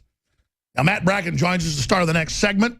I want to go to a few more of your phone calls right now. And then later, but I'm not going to push it back anymore. At about 45 after, Bracken and I, because I know Bracken covers the subject as well, we'll get into AI being embedded in the home. Now, what I'm telling you, I told you 20 years ago, because MIT and others talked about it. Now, the reason I'm covering it is it's ubiquitous. I have about 50 articles, mainstream news, admitting two things that are key that I'll tell you coming up after we take a few of your calls and then cover geopolitics and what other crises Matt Bracken, former Navy SEAL, best-selling author, highly recommended Patriot from my sources inside the intelligence community, to be able to talk about things that are open source info, but are also the classified assessments that have been taking place. And again, the good news is our military and most of the intelligence agencies are awake and know what's happening. They know there's an attempt to bring down our country and cause a civil war. The problem is Obama is so arrogant, so full of himself, so delusional, and so is Hillary. They're going ahead with a plan to start a big fat war and then hand it to Trump. And that's the plan. You've seen them try everything they can. Turn loose the Arab Spring, flood Europe, flood the U.S., open our borders. Now they're moving to the next level. We'll get Matt Bracken and his breakdown on that here in a moment. Chris in Georgia, thanks for holding. You're on the air. Yes, hello, Ellis. How are you? Good, my friend. Yes, before my actual topic, I want to say, how is Trump anti-American if he doesn't want war with Israel? That is what the globalists want, to take power. So the argument the first caller made is plain out bull. But the reason I'm calling is for Pence. You keep saying the elites may kill Trump. Are you saying that on the basis that Pence will follow the globalists before the American people? Because Trump would only be killed if Pence would do something Trump wouldn't. For an example, Israel and the TPP. So why do you say they would kill him? Well, they wouldn't have mainstream media promoting it in every major newspaper and magazine that I've seen. I mean, hundreds of them saying kill Trump and then doing nothing about the writers and Hollywood producers calling for that if they weren't trying to foment violence. It came out in the WikiLeaks. They're trying to foment violence at his rallies and hoping somebody would kill him. I don't think Pence is a bad guy, but he's more of a mainline kind of Christian conservative who is more globalist than Trump. I don't think it was a bad choice, but I do actually have concerns. I don't think Pence would be in on that, but I think the whole thing claiming that Trump is a Russian agent is an attempt to create an atmosphere where you could get rogue elements, leftists in the government to try to kill him.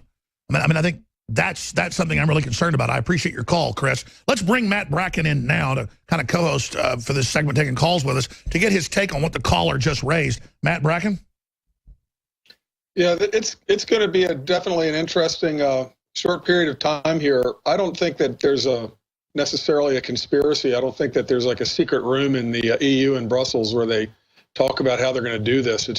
It's more like a common jellyfish brain. That's where they're all tending to go. Sure, it's an atmosphere. You can give truth serum to Ben Rhodes and his brother, the president of CBS, and they'll both swear that they're not in cahoots to start this war with over Israel. But they all the jellyfish are swimming hard in that direction. That's how I would look at it. Sure, and I mean, even if folks have some issues with Israel, let's just throw that out there and say, sure, Israel does some things that aren't perfect. It's different political parties. It's like any nation. The obsession with it, the mental illness, and now trying to start a war. Don't people get that Israel has nukes? Yeah, Israel has nukes, and they have what they call the Samson option, which is, if before they get pushed into the sea, they're going to take out every Arab capital, plus Pakistan, et cetera. So and unfortunately, though, they did surveys in places like Pakistan that said, if we could nuke Israel, wipe them out, kill all the Jews, but 100 million Arabs would die, that overwhelmingly is supported. It would be worth it, even if our capitals were nuked. If it's the end of the Jews, that's the extent of the hate on that's been built inside of the Arab mind, the Muslim mind for Jews, the extreme hate on, to where they'll even send their 7-8-year-old daughters out as suicide bombers This comes from an incredible hate. Tying it back to the left in the United States, you see the professor with the, all I want for Christmas is white genocide. You see a course out in Wisconsin at a major university that's, the problem with whiteness. With whites. Yeah, the problem with whiteness. This is what you do before the Hutus and the Tutsis go at it. This is what you do before the Serbs and the Kosovo Albanians go at it.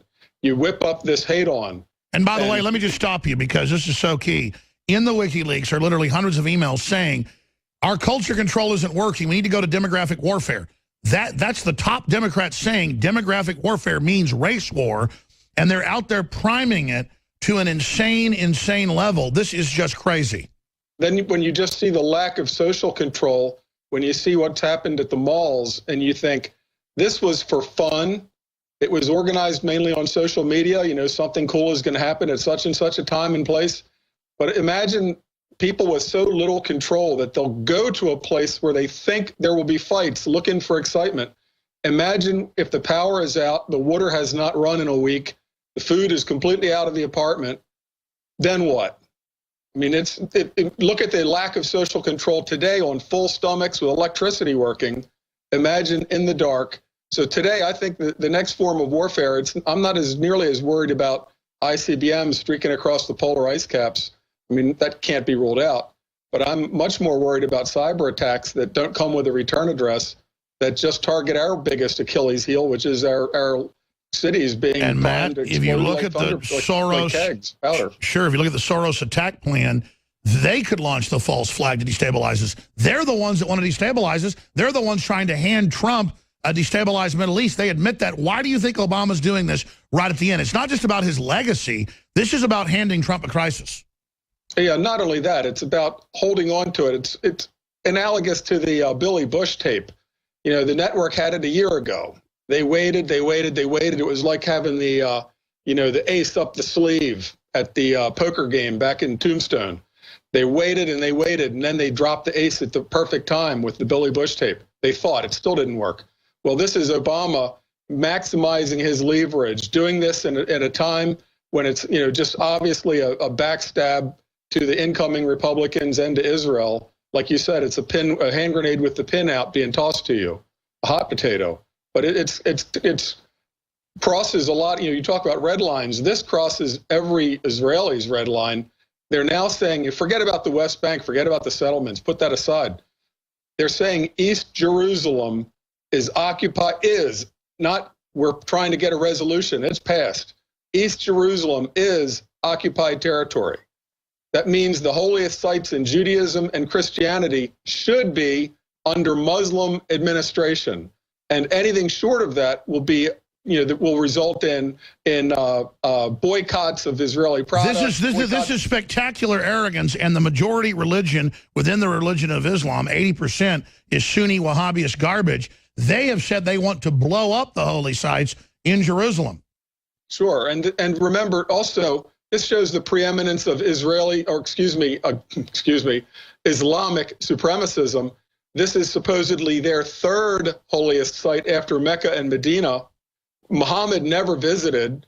They kind of airbrushed and wrote in a hallucinogenic horse ride to Jerusalem in a dream by Muhammad some point after his death, or while he was taking a nap in the cave or somewhere. So they wanted to draw this powerful, important, critical, geographically and otherwise, city into the Islamic orbit. So they just declared that it's their third and let's expand. City. Why don't we just declare that Mecca is the second holiest Christian city? I mean, it makes as much sense. But to have the threat of Muslim control, and that's backed by the UN, is huge. This means that Trump... Sure, that's why we got you on. We've got to go to break. But, I mean, listen, the Islamists now blow up their own holy sites if they're Shiite. So there's a lot of Islamists that want to blow up the Christian shrines that are in Jerusalem. They want those removed, is my point. And I could see Obama there in the future speaking Arabic with a plunger blowing up, the Mount of Olives or something. We'll be right back. Your phone calls are coming up. The start of the next segment. Chris in Indiana, Dustin in Florida, Richard in Tennessee, Mike in New Jersey, Andrew in North Carolina, and others. And that'll be it for calls I take in this hour. In the fourth hour, David Knight comes in along with Owen Schroyer and others with a lot of breaking news and analysis. Then we have the nightly news returning this evening, 7 o'clock Central. Normally, we have a Christmas tree physically in the studio, but this year I thought with our big video wall, why not shoot some HD video and then add snowflakes to it of the Christmas tree in front of the Texas Capitol. We did just that. And we actually got some emails and comments saying, I'm offended by your Christmas tree. Well, don't watch or listen to the show. If you've been taught to hate our culture, what's left of it? So I thought we're just going to bring it back since people don't like it. That's the level of bullying we see with the anti-Trump people in the streets, the daughter of Trump being attacked on a plane. This is their attitude. All the folks that are getting arrested now in Florida trying to go kill Trump. This is getting really, really serious. And so I wanted to have Matt Bracken on to co-host with me in this hour and take your phone calls, because what does it signify? Crossing red lines to, on Hanukkah, hold on to this thing that Obama had been developing for years, as Bracken said, and then put it out on the most important Jewish holiday. That's undoubtedly the biggest Jewish holiday, hands down. Comes at the same time as Christmas, but lasts for over a week. And to do this, to stir things up with all this racial and religious and ethnic and cultural division.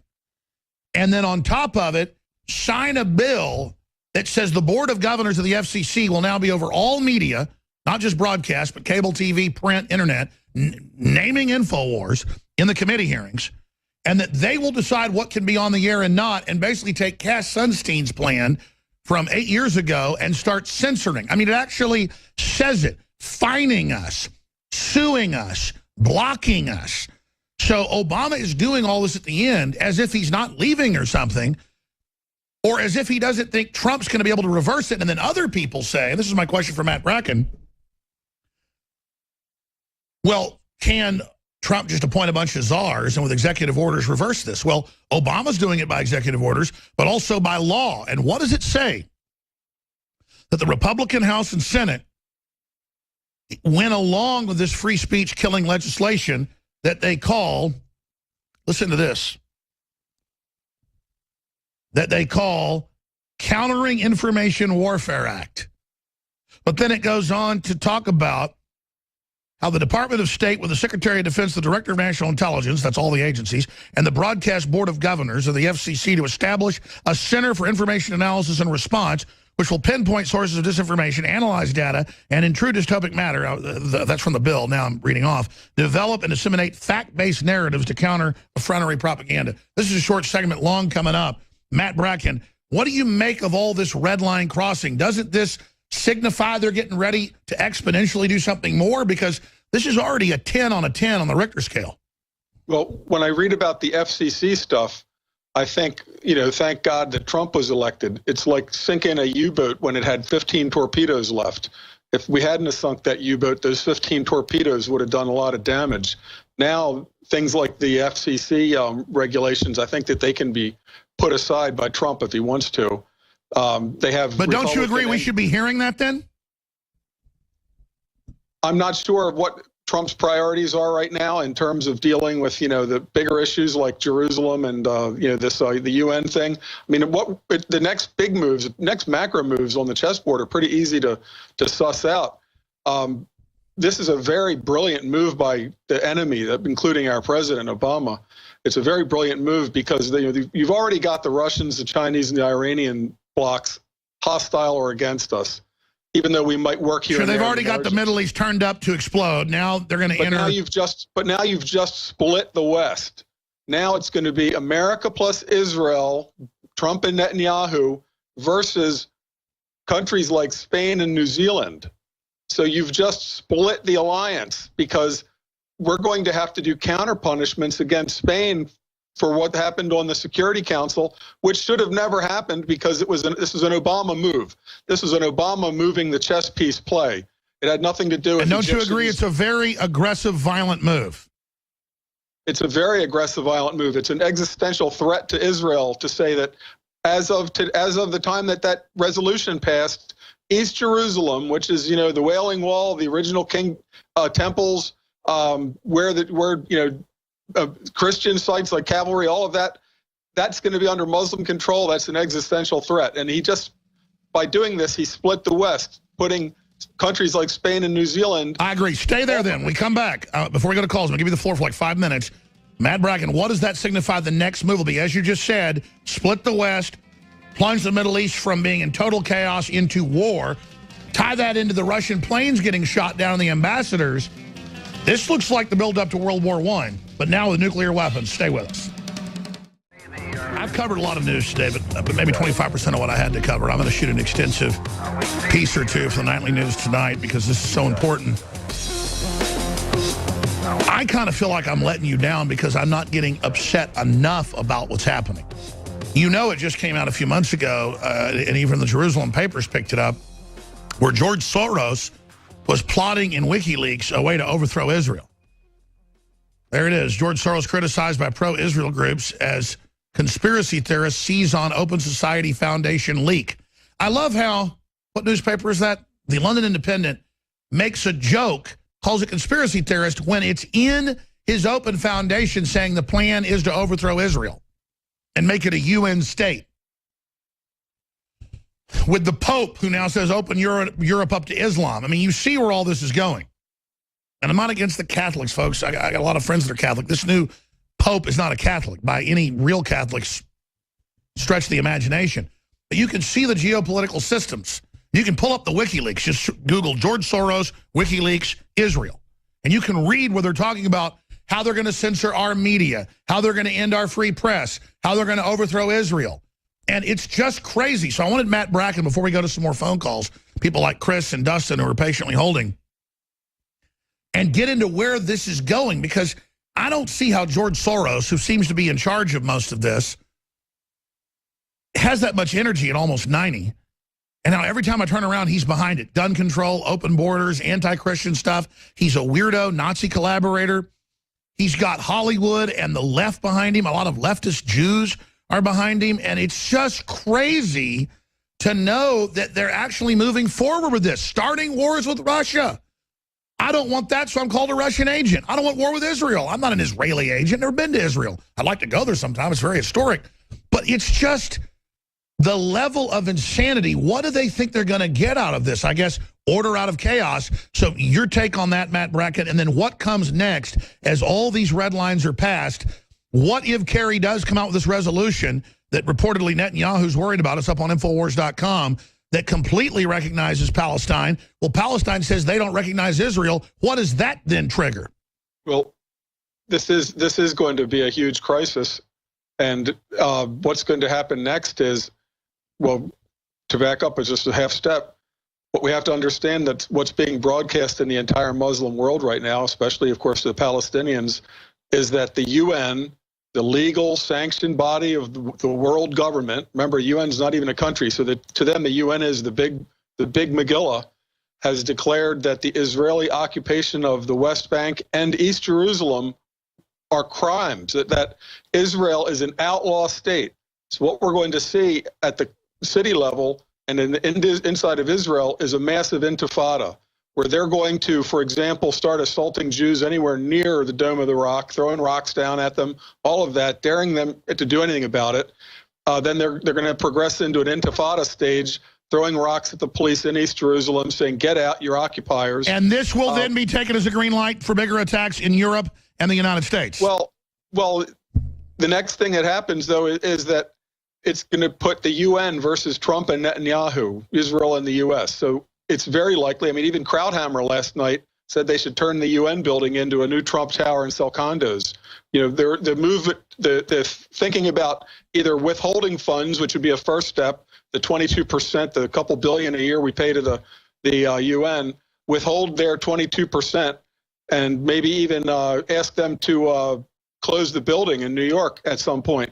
But this will be the whole world, the globalists, versus what they will portray as the rogue outlaw United States and Israel.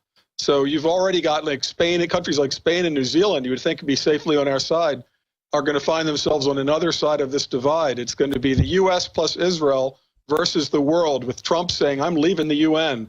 And without the UN, without the United States, it's no more than the League of Nations. And we know what happened. The League of Nations was, a precursor to World War II. So But as far as how the war will unfold, I'm not as worried about missiles crossing. There's this new step now in a new form of warfare, which we've seen how it works with Russia versus Ukraine. You know, you can, like watching the Spanish Civil War in the 30s, you can get some ideas about how World War II is going to be fought, you know, with Stukas and Blitzkrieg, things like that. But now looking at Russia and Ukraine, they don't just fire artillery. They gave some guys a missile that they shot down the Air Malaysia, Air Indonesia. But in general, the next step, there's a step short of shooting down enemy planes, which is turning off Kiev's electricity. So we can already see how this will work at a state level. Sure, we've already seen them blowing up the power plants and blowing up the power lines, and we already see them using jihadists. But last week in Kiev, they turned out Kiev's power just by corrupting their data so that the engineers were looking at gibberish on their screens. That was a warning shot to the government of Ukraine and Kiev. And we're going to see, instead of, you know, a fail-safe scenario with B-52s and ICBMs, what we're going to see is cities having their electricity go off and everybody on the other side saying, don't look at me, I don't know what you're talking about. But when the action-reaction is going to be, I think, more going against infrastructure grids, because you can do that without leaving the missile trail through space. Sure, and then even the stay-behind networks of the globalists could probably stage attacks on our grid and blame it on Russia. They've set the table for that. So geopolitically, Matt Bracken, then we're going to calls, looking at this, is this arrogance by the Soros globalist, by the Rothschilds, Rockefeller Combine, or do they really think putting the world in this crisis, they'll be able to maybe put enough pressure on Trump to direct him? Because it seems to me it's a major further miscalculation. Let me answer the second part. I think it's desperation. I think it's pure desperation. They didn't think Brexit was going to win. All of their fake polls didn't matter, which are just psyops. All the fake polls, you know, ABC, fake news ABC, saying a week before that Hillary was up by double digits. That was the big lead story in all the media after that ABC poll. Trump is just collapsing. You know, she's up by 12. All the psyops, all the polls, the people are now seeing that these are just psyops. More people so you're answering the second part of my question. Sure, you're answering the second part of my question, Matt, before I got to it. So let me throw it out there. Is it calculated? Because as earlier you said, it is, you know, very cunning, but it doesn't work, because then it just separates Americanism versus globalism that much more, and then discredits their entire push. So here's the problem, though. It works. Well, it works. It works as far as if part of the goal is out of order chaos and that they wouldn't mind World War III. In that sense, yes. If it blows up, blowing up is all right to George Soros. Sure, it only works if you're completely insane. But yeah, but you know, he's got jets that can cover, and he can land in any continent in 10 hours. You know, he's not worried about himself or, you know, people that matter to him. The rest of us are. It's like the Greek gods just looking down and playing with the humans. You know, I was about to say, there's also a phenomenon in history with old, powerful men. They either get real sweet and give everything away, or they tend to get more maniacal and start thinking of end of days, death cult stuff. And Soros has talked about this before. He believes he's a messiah, and if he can't have things, people should just die. And if he can't be victorious, I think that he would rather at least see that his place in history, you know, the virtual Mount Rushmore, will have his face on it, because every history book written in the future, good, bad, or not indifferent, good or bad, George Soros is going to be a chapter. George Soros led to World War III and the death of 100 million, or George Soros led the new global order and was the first George Washington of the world government. Either way, he sees himself on top of history. His days are slipping, even with all the, you know, Swiss blood transfusions and the, you know, baby fetuses probably being put in his morning Wheaties. It won't last forever. You know, he probably has new organs.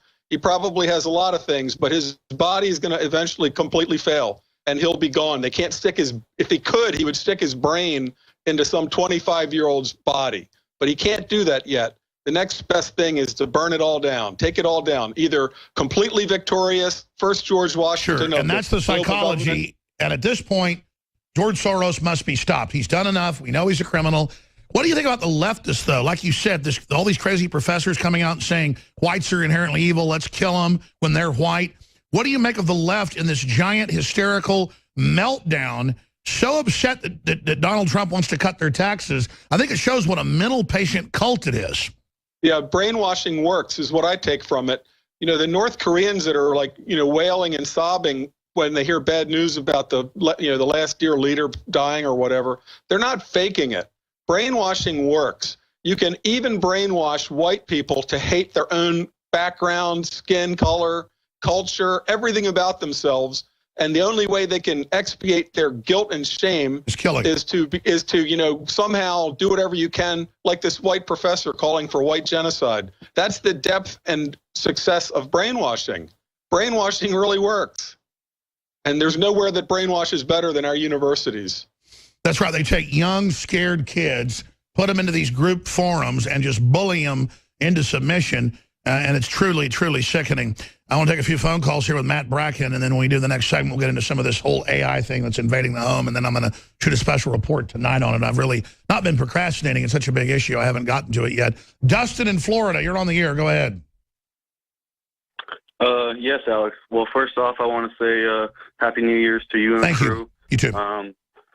Matt Bracken as well. You guys are awesome. Well, never mind the trolls, Alex. The warmongers, obviously. You know, Obama is just George Soros' puppet, like we all know. Let's just hope the AI doesn't take the sociology of George Soros. That's a good point. For instance, or do they put George Soros' brain in the AI computer? Yeah. Also, when it comes, I'll let you guys talk about the AI in the home. Obviously, that's a huge problem. But, you know, obviously the artificial intelligence for the new cyber war, the space war, the ground war, the nautical war is going to be very key because, again, these are super intelligent, almost conscious, you know, systems that we're all leaking information into, just like you've said before. You know, every single thing we do, from the Facebook to the Twitter to the where you swipe your credit card at to where the GPS is on your phone to, you know, just everything. Sure, and they admit they're building a system to be omnipresent to predict the future. They admit the AI is supposed to be all-controlling. That's how it becomes artificially intelligent, and it's hooked into billions of us in real time making decisions. So you can argue we're all nodes, and it's already conscious, so they can program it to program us with the way it feeds us information. That's what Google said 17 years ago when they were founded, was their plan. And the argument is it's already AI. I appreciate your call. Let's get Matt Bracken's take on that. Yeah, I think that maybe you reach a saturation point and something happens that brings the entire, you know, that crashes the entire system. For sure, the power of computation has allowed us to, you know, run this whole just-in-time economy. The food goes from the field to the supermarket just perfectly. So we've leveraged our populations way beyond the normal carrying capacity in cities like, you know, Los Angeles, San Diego, Phoenix, that only have local water, very little local water. Time bombs. So we think that we're, you know, replacing God in a sense. Perfect knowledge. Some huge master brain will have perfect knowledge. It'll be like the movie THX 1138. You know, everybody's at a console just being told when to sleep and when to go to work. But I don't believe that I think that we'll see a huge system failure. By the way, Bloomberg admits his plan is like THX 1138, where a console tells you everything and, quote, he programs it. I mean, these are megalomaniacs. And the problem that I see is that millennials and maybe with each generation older, a little bit less, but I think that children and millennials will absolutely wait all night, like, you know, before Black Friday. They'll wait all night to be the first one to be chipped. If the chip is going to give them, you know, broadband access everywhere, they wouldn't. The whole notion of personal privacy draws a blank stare from them. They could care less. And what's crazy about this is the phone is already a chip. You carry around the tracks that traces you. You watch these videos of riots and shootings and insanity all over the country, and it's little millennials and kids walking around looking only at their screen, leading them through all of the insanity that the hive mind has brought them to, and you can see the true fall of humanity. Right, and that's why the reason my new novel is so long in coming, I stopped to write some pretty big short stories like Alas, Brave New Babylon, which I hope people will Google that title and read it, because there's a real bad worst-case scenario for a system failure because we can't feed ourselves. You know, you can fool yourself in a lot of ways. It's easy to fool yourself. Think that through the normalcy bias tells us that millions of people can live in places like Los Angeles and Phoenix forever. Well, let me tell you, without electricity and water moving, they can't. Just like the Anasazi people in Chaco Canyon, New Mexico, those people, they built big cities, and they outran their ecology, so to speak, and just That's right. crashed. And the globalists admit they're setting up a system where it's artificially going to start imploding. They're going to use that for social engineering and then finally let it completely implode. They'll never be able to control that. It'll be a runaway. It'll be a runaway chain reaction. I was about in to my say, short story, look at hundreds of thousands starving to death in African countries every few months. Hundreds of thousands starving, death, murder. First the zoo animals, then the house animals. Now they're eating people in Venezuela. The media is trying to cover it up. Total insanity. Any country, forget Venezuela and Africa. That's, being No, I agree, but notice how we just don't think about that. But in a war situation, I'm not worried about the missile over the ice cap. I'm worried about some hackers, could be Russia, but we won't be able to prove it, turning our lights out. Our cities are time bombs. Without electricity, our cities are as vulnerable as if they were living. And I'll say it again, the Russians have said they don't want to do that. It's the globalists that are the masters of this. They've put everything in. They've got the kill switches. The #1 suspect is the Obama types, that if they can't control it all, they want to burn it down. Obama told Africans, you can't have credit cards, you can't have credit cards, you can't have cars, you can't have air conditioning. They're already telling us. Go ahead, Matt. But Russia will be the boogeyman, just like with the election. That was another tell. That was another giveaway. Sure, they're preparing them to be the boogeyman in the future, saying if there's ever a cyber attack, we're going to blame Russia. The Russians did it, just like they stole the election from poor Hillary.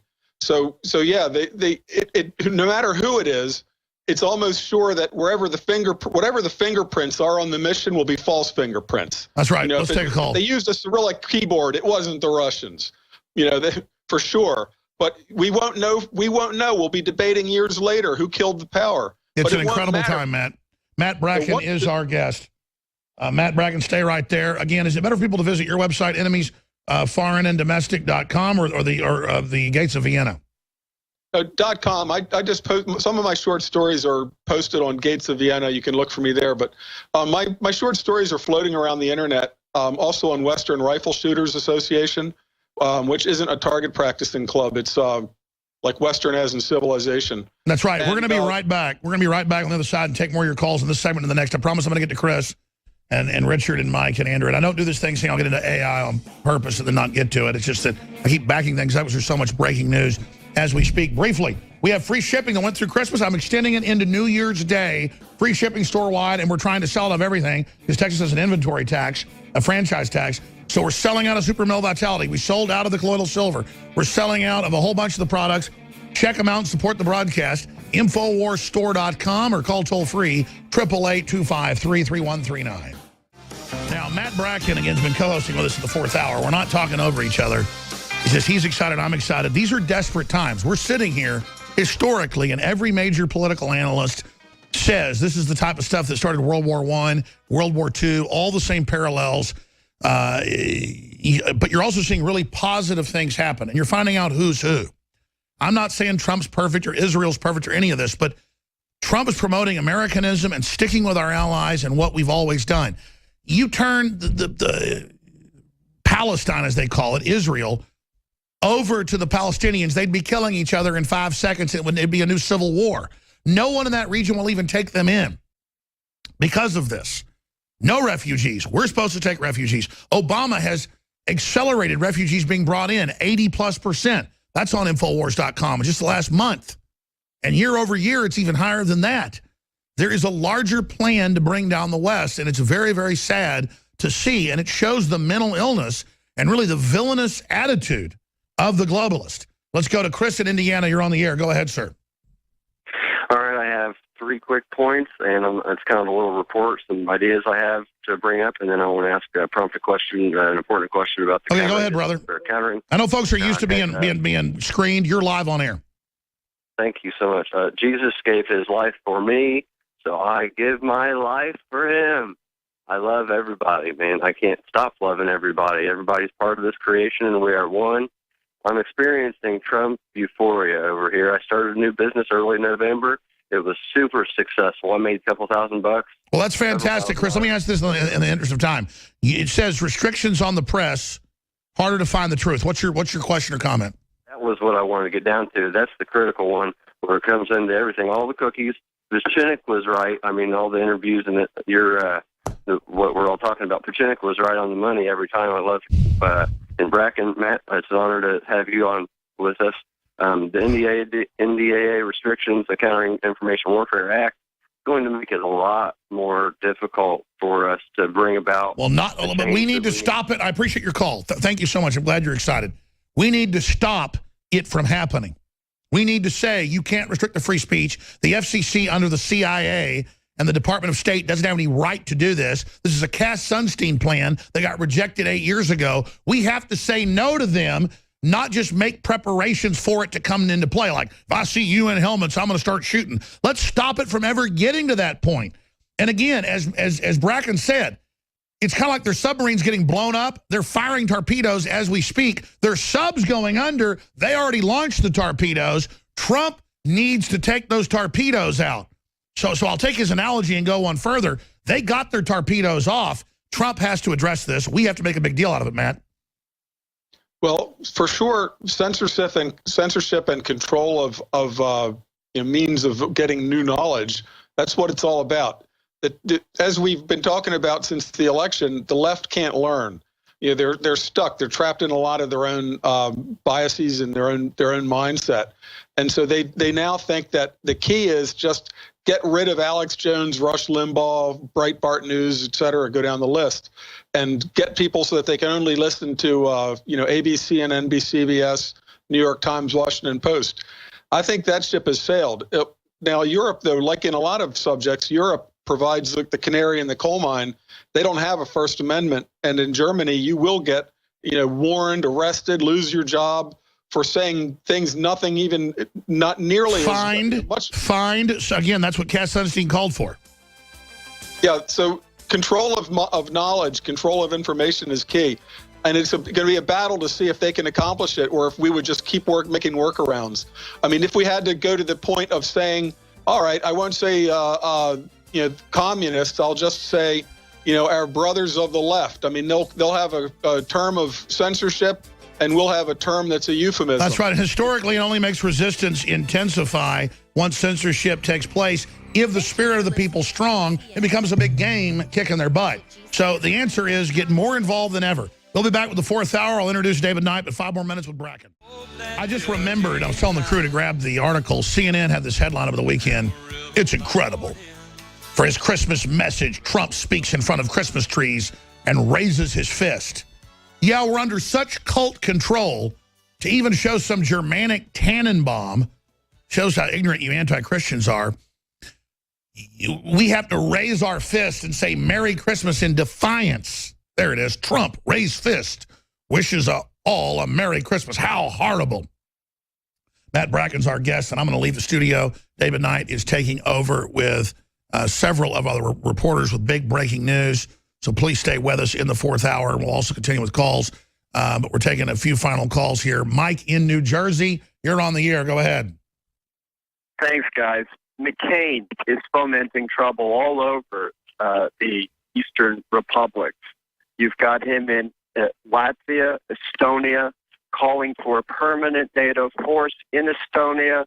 And last time I checked, the United States spends 3.6% of GDP on the military, European Union 1.1%. Now, do you want to touch on censorship of the internet for a second? Sure. Okay. I had my internet taken away by Verizon because I was going beyond what you were willing to go. And at times it was like walking through quicksand. Then the day of Masters and Commanders at 4 o'clock in the afternoon, I was shut down hard. They came out over a 30-day period, replaced the equipment on the side of the house, at the cabinet out by a lake where a lot of the different wires come in. Then they repaired the switch. And finally, 30 days in, late at night, somebody in the Philippines said, your circuit. I said, which is bigger, switch or circuit? Circuit. Your circuit is coming up not even in our inventory. It's coming up as a All right, I appreciate your call. We got some seminar callers today. I picked it up in the voice of one guy and now the second, kind of joking around. The way internet censorship works, he signed the bill. This is going on, is they have big mass filters against everybody. Then they try to call people out individually and fine or fee them. And the Chinese have a model that we're now adopting of an internet profile where you get down votes for criticizing government and big corporations. So it's a social profile score that's like the mark of the beast. Mr. Bracken, closing comments on that. It's truly, political correctness is polite censorship. It's just censorship without, the shooting and the gulags. But, you're put at threat of losing your job. That's pretty significant. Ask Cheryl Atkinson about people coming out and, doing computer work that she didn't ask for. She wrote a book about it called Stonewalled. And as far as anybody interested in my short pieces, I have links to all of my short pieces, most of them on my website on a links page. I would recommend folks read like Alas, Brave New Babylon. That's the end of a cyber war that I see where the power goes down. But yeah, as long as we can, we have to push as far as we can against censorship. This is really if we lose this battle, then we have no control at all. But I think that the Trump election did show us that the people are smart enough to work around the psyops. And because of shows like yours and Breitbart and so forth, we do see the mainstream media as psyops now. So it's no longer working. Once you see the man behind the curtain pulling the levers, you never go back to believing in Oz. That's right. It's over. That's right, man. They're trying to get us to believe in Oz again, but it's too late. Yeah, no matter how big the new phantasm is, no matter how big the projection, the hologram, we know it's a little guy behind the curtain. And we're all Toto now, is what it comes down to. Well, listen, have a great New Year coming up. I want to thank you for everything, Matt Bracken, and the listeners. God bless you. All right, folks, I'm going to get out of the studio and let David Knight get in here. He's all wound up with a lot of key intel to cover. Please don't forget we have store-wide free shipping. We're extending right through to New Year's now, and 50 to 30% off everything while supplies last. We're selling out of everything ahead of the New Year, so we don't have to pay, obviously, tax on inventory. And I want to thank you all for your support. God bless you all. I'm Alex Jones, InfoWars.com. Welcome back to the Alex Jones Show. I'm David Knight, your host for this fourth hour. We're going to be joined by Owen Schroyer and Ashley Beckworth at the bottom of the hour. Beckford, I'm sorry. They're going to join me at the bottom of the hour. We're going to talk about some of the current issues. I want to talk about the history of this countering the info war that we're seeing right now, because that's what it was called when it was introduced back in March. But we have a much longer history than that. Understand that when this bill got introduced back in March, it was called Countering the Information Warfare Act of 2016. Then during the summer, they changed the name. They called it Countering Foreign Propaganda and Disinformation Act of 2016. Really, this was set up to counter the info wars, okay? Because as Hillary Clinton had pointed out, it's an info war and we're losing it. Remember that quote that we played so many times here at InfoWars? They know precisely what this is. They are involved in a process of information warfare. And I want to take you back 100 years ago. 1917, the Espionage Act of 1917. So many people on the left are now seeing that they've been used as tools. We see the Democrats who've been heavily connected to the Democrat Party now seeing that they're being jettisoned in favor of the Muslims. That's what the Obama administration is doing. They're burning down a very important, what has been a very important part of their party, because they frankly don't need the Jews anymore. They've got the Muslims. Muslims have a lot of money, and the Muslims have a lot of bodies that Obama is very rapidly bringing into this country. But there's another aspect of this as well, and that's the Hollywood aspect. Think about how solid Hollywood has been behind the Democrat Party. I want to go back 100 years to a case, the United States versus motion picture film, The Spirit of 76. Doesn't that sound like a civil asset forfeiture case? United States versus a vehicle or a Learjet. That's what we see with civil asset forfeiture. This was the U.S. going against a motion picture film, and the film was about the American Revolution, singing the praises of George Washington and others. And that was something that the Woodrow Wilson administration didn't want to have, because they wanted to get us involved in World War I on the side of the British. So anything that made the British look bad was going to be hammered. And so we have this case, the espionage case of producer Robert Goldstein. And if you go back and look at this, this is one of the earliest prosecutions for the Espionage Act of 1917. And remember that it was Barack Obama who has prosecuted, I should say persecuted, but he has prosecuted and persecuted more journalists, more whistleblowers under the Espionage Act of 1917 than all the previous presidents of the last 100 years combined.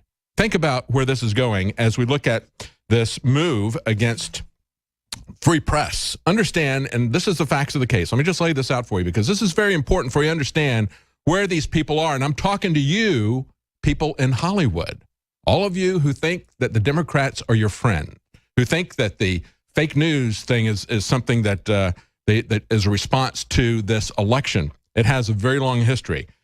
This was a film that was created, and it premiered in Chicago in May of 1917. And when it premiered, they went in and they got the head of Chicago's police censorship board. So they started out with brute force censorship, right in your face. And they confiscated this and said, no, it portrays the British in a negative light, and we don't want that because we want to go to war. And the American people already don't want war. So we're trying to sell this war to them, so we're going to stop this information that you've got coming out here. Then they confiscated the film. The film resurfaced in L.A. with the deleted scenes that they objected to inserted back in. So then they began a criminal prosecution against a guy who, interestingly enough, was called Goldstein. Goldstein, like in 1984. Remember? It was Goldstein who got his 2 minutes of hate. Now, I'm sure that was a reference really to Trotsky, the internal fights within the Communist Party that Orwell was referring to. But I think it's kind of interesting that he used that name. Perhaps it's a coincidence, perhaps not. What they wound up doing was convicting him for aiding and abetting the German enemy because he made a movie about the American Revolution that showed the British in a negative light. He was charged in federal court with violating the Espionage Act. They said that the film was seditious on its face. This is where we're headed, folks. Understand, this has not changed. It is accelerated. As I pointed out, Barack Obama has used this same act more than all the other presidents combined in the last 100 years. So I said it was seditious on his act. They said he tried to incite riots. He was trying to cause insubordination, disloyalty, and mutiny by U.S. soldiers. He was sentenced to 10 years. He received a massive fine. He later had his prison sentence commuted to 3 years by Woodrow Wilson. They also talked about throughout the entire trial saying that he was actually a German spy, not the Russian narrative that we're hearing now, but he was a German spy. It doesn't matter. It's all the same thing. Now, why could they do this, you ask? Well, it was our beloved Supreme Court that said at the time that motion pictures did not deserve First Amendment protection. And that was not reversed until 1952. So all of you people who are saying that the Supreme Court, whatever their opinion is at the moment, is law, that's not true. And you should look at this case very carefully and understand how they can say at one point in time that you have free speech in one area, like motion pictures. Hollywood, are you listening?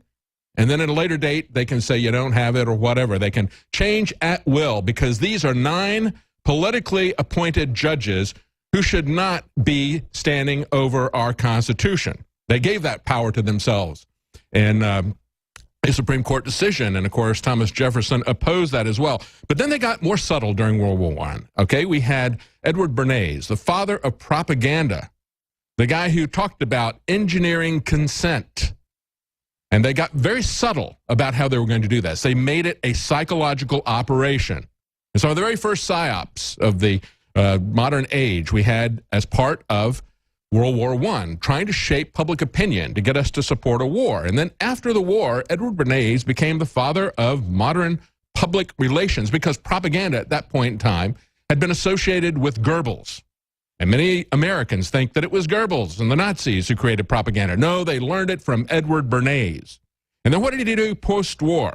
Well, what they talked about post-war was things like selling cigarettes to people. And, of course, this is post-World War I we're still talking about. Very powerful, the way that he sold cigarettes to people. Okay, he had publicity campaigns telling women that they need to overcome their resistance to cigarette smoking by understanding, having a demonstration of the 1929 Easter Parade. He had fashionable young women flaunt their torches of freedom. See? And we even saw that with Virginia Slims in my lifetime, telling people, oh, yeah, you've come a long way, baby.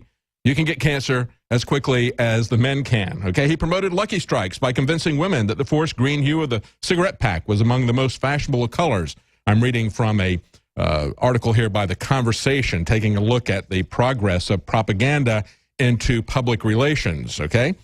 And interestingly enough, as he was selling these cigarettes, telling people that they were soothing to the throat, that they slimming to the waistline, okay, he would, at home, his wife wanted to smoke because she was watching his propaganda.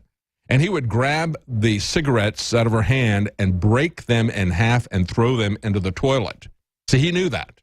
But he would do a lot of other things, okay? He would tell people to sell Dixie cups. He would create a propaganda campaign. I'm sorry, public relations, okay, is what he calls it. He would create a propaganda campaign to tell people, hey, regular glasses and cups in your home aren't sanitary. You need to use Dixie cups because that's disposable cups are the only things that are sanitary. So this is the way they manipulated public opinion. Now let's fast forward to the 1970s when we found out that our government, the NSA, the CIA, were spying on Americans, just as we learned yet again with the Snowden revelations. We had the Frank Church hearings. We had the Pike hearings in the House. And they took a close look at that and said, hey, we need to make sure that isn't going to happen. And they said, oh, don't worry. We're only going to do it to foreign governments. It's going to be the Foreign Intelligence Surveillance Act. And that's going to constrain the CIA and the NSA. Yeah, right. So what did they do? They used the FISA Act to create dragnet surveillance of everyone. That's precisely what they did. They used it as a rubber stamp. The very thing that was supposed to prohibit them from dragnet surveillance of American citizens, they used to rubber stamp their search warrants for Mr. and Mrs. Verizon, as Rand Paul talks about it. You have one FISA judge, as they say, in the so-called FISA court. There's no argument back and forth. We're not allowed to know what the FISA court has decided, and yet they say that that FISA court, just like the Supreme Court, can amend our constitutional rights. They can get a search warrant against everyone. And now we're seeing this with Facebook and other issues because they passed another act, the CISA Act, that takes away the ability of citizens to sue these organizations like Facebook and Google who turn over this information to the federal government. That's what they wanted to shut down all along. And this was reported, interestingly enough, for the first time back in May 2012, that congressmen were seeking to lift a propaganda ban. After World War II, with the Cold War, they created the Voice of America and Radio Free Europe, and they said, but with the Smith-Mundt Act, we are going to make sure that they don't broadcast in America because we don't want the American government propagandizing American citizens. Well, that was being repealed in May of 2012. One of the first people to tell us about it was Michael Hastings. Remember the guy that was being pursued by the FBI? He told his friends and the government, various intelligence agencies, and then he wound up dying in a very suspicious car explosion that I believe was an assassination. We called that from the very beginning. I still stand by that assessment. I believe he was murdered by the American government. This is a guy who told us back in 2012 an amendment that would legalize the use of propaganda on American audiences is being inserted into the latest defense authorization bill. Hey, things haven't changed very much, have they? We now see that this has happened as of this last Friday. And of course, it was at the beginning of the month, Thursday, I think it was December the 8th, that we had Hillary Clinton, interestingly, come out and say that we had reached an epidemic of fake news. And then they inserted this bill that it had bipartisan support, was put out there by Portman this summer, that was originally titled Countering the Information War. Okay. They put this into the NDAA the very next day, that Friday, passed it through Congress with heavy Republican support, I will add. Because it's not just Obama that is taking away your freedom. It is also the Republicans. And we need to understand as we look at this, as this is going to play out, this has been envisioned as a partnership with the State Department, the very institute that Hillary Clinton was running. It's going to be a partnership between the State Department and the Pentagon. What is the position of the new Secretary of State, the new Secretary of Defense on this? Welcome back to the Alex Jones Show. I'm David Knight. We'll be joining the next segment with Owen Schroyer and Ashley Beckford. We're going to be talking again about this movement to censor the truth. And as we look at how this is progressing, I had a very interesting thing that I got in the mail sent today. And it was from a listener who sent a note to us along with a check and said, thank you so much and the entire staff for all of your hard work. I'm enclosing not only a donation, they just sent a check to us, not only a donation, but also magazines from The Nation, the Sierra Club, and the Southern Poverty Law Center. And here's the magazine that they sent here, Southern Poverty Report, and their donation card from the Southern Poverty Law Center. saying that they want you to sign a petition calling on President-elect Trump to repudiate bigotry and hate. Because that's the way. Will you repudiate the Ku Klux Klan yet again? No matter how many times he does it, and he never endorsed them, they simply try to pretend that he did, Morris Dees. And of course, interestingly enough, it was Morris Dees who defended the Klan. That was his only involvement in the civil rights movement, was to defend the Ku Klux Klan. And then he dropped out and got back in when it was all finished in the late 1970s because he got a massive mailing list working as a PR guy. We were just talking about public relations. That's how he got back in and got in, switched sides then. Went from the Ku Klux Klan to the Democrats and became the Southern Poverty Law Center. But I think it's interesting, and the reason I mentioned this was because we're having an effect. Here's someone who was on the far left, listening to this false narrative that the Southern Poverty Law Center puts out there about racism, and listening to the Sierra Club, to the Nation, and saying, I can't even read these places anymore now that you've woken me up. And so we really appreciate that, and the person who sent that's for you. I'm not going to say who it was, but we appreciate that support. What we try to do here is to offer you products, and that's why we have set up the InfoWars Live store. We need the support to maintain our independence, but we also want to offer you something. We don't solicit direct donations. We accept direct donations, and we're grateful for that when it happens. But we want to offer you products that will help you to survive, help you and your family to improve your health, to improve your survivability, your preparedness. And so that's what we're offering here. And I think it's interesting, as we looked over the last few days, the articles that were breaking about how the left is now prepping and the right is saying, hey, we're fine. Everything's fine. Donald Trump is there. You know what? In this case, the people on the left are acting a bit more wisely than the people on the right, because you don't know, even if Donald Trump does everything perfectly, there could be a natural disaster. There could be an engineered disaster. You need to prepare for your future and not go back to sleep. Don't rest on your laurels. This is a fight that is going to continue. And we're going to talk about that in the next segment, what Obama has signaled that he's going to do. I was talking about Woodrow Wilson. You know, Woodrow Wilson, the globalist, was the only president to remain in Washington after leaving. And now Barack Obama is going to be the next one, because he's not finished with his globalist agenda. But going back to what we have, of course, we've extended the Christmas super sale. We've extended it through January the 1st. Just like many people continue the Christmas tradition until January the 1st, the New Year, we're extending our 2016 Christmas super sale throughout this week. And everything at InfoWars Life Store is available for free shipping. That is a huge savings. And of course, we've had discounts of 25 to 50% across the board. We've had a lot of products that have sold out, but you can still find a lot of these, like Super Mail at 30% off, Brain Force at 33% off, Secret 12. All these are discounted heavily, in addition to free shipping. And so take a look at what we have. We've already sold out of colloidal silver and fluoride-free toothpaste, DNA Force, Child Ease, Biome Defense 50 probiotic. But we still have a lot of items that are available at discounts of 25 to 50% off. And again, everything is free shipping through January the 1st. Now, in the short period of time that we got left in this break, and we're going to talk about this more in the next segment with Owen and Ashley, but let's not forget that it was 5-6 years ago that everybody was talking about Cass Sunstein. And remember what we were saying about Cass Sunstein? This was the regulation czar in the Obama administration. And he was pushing this idea of nudging. He wrote a book called Nudge, Why We Nudge, saying, hey, we can manipulate people's opinions and do it in a way that is good for them and good for society. That is precisely now what we see at Facebook. It is Cass Sunstein's page, Why We Nudge, our nudge in chief. There you go, right there. New York Times and these others. Why We Nudge. And remember that he also wrote another book called Conspiracy Theories and Other Dangerous Ideas.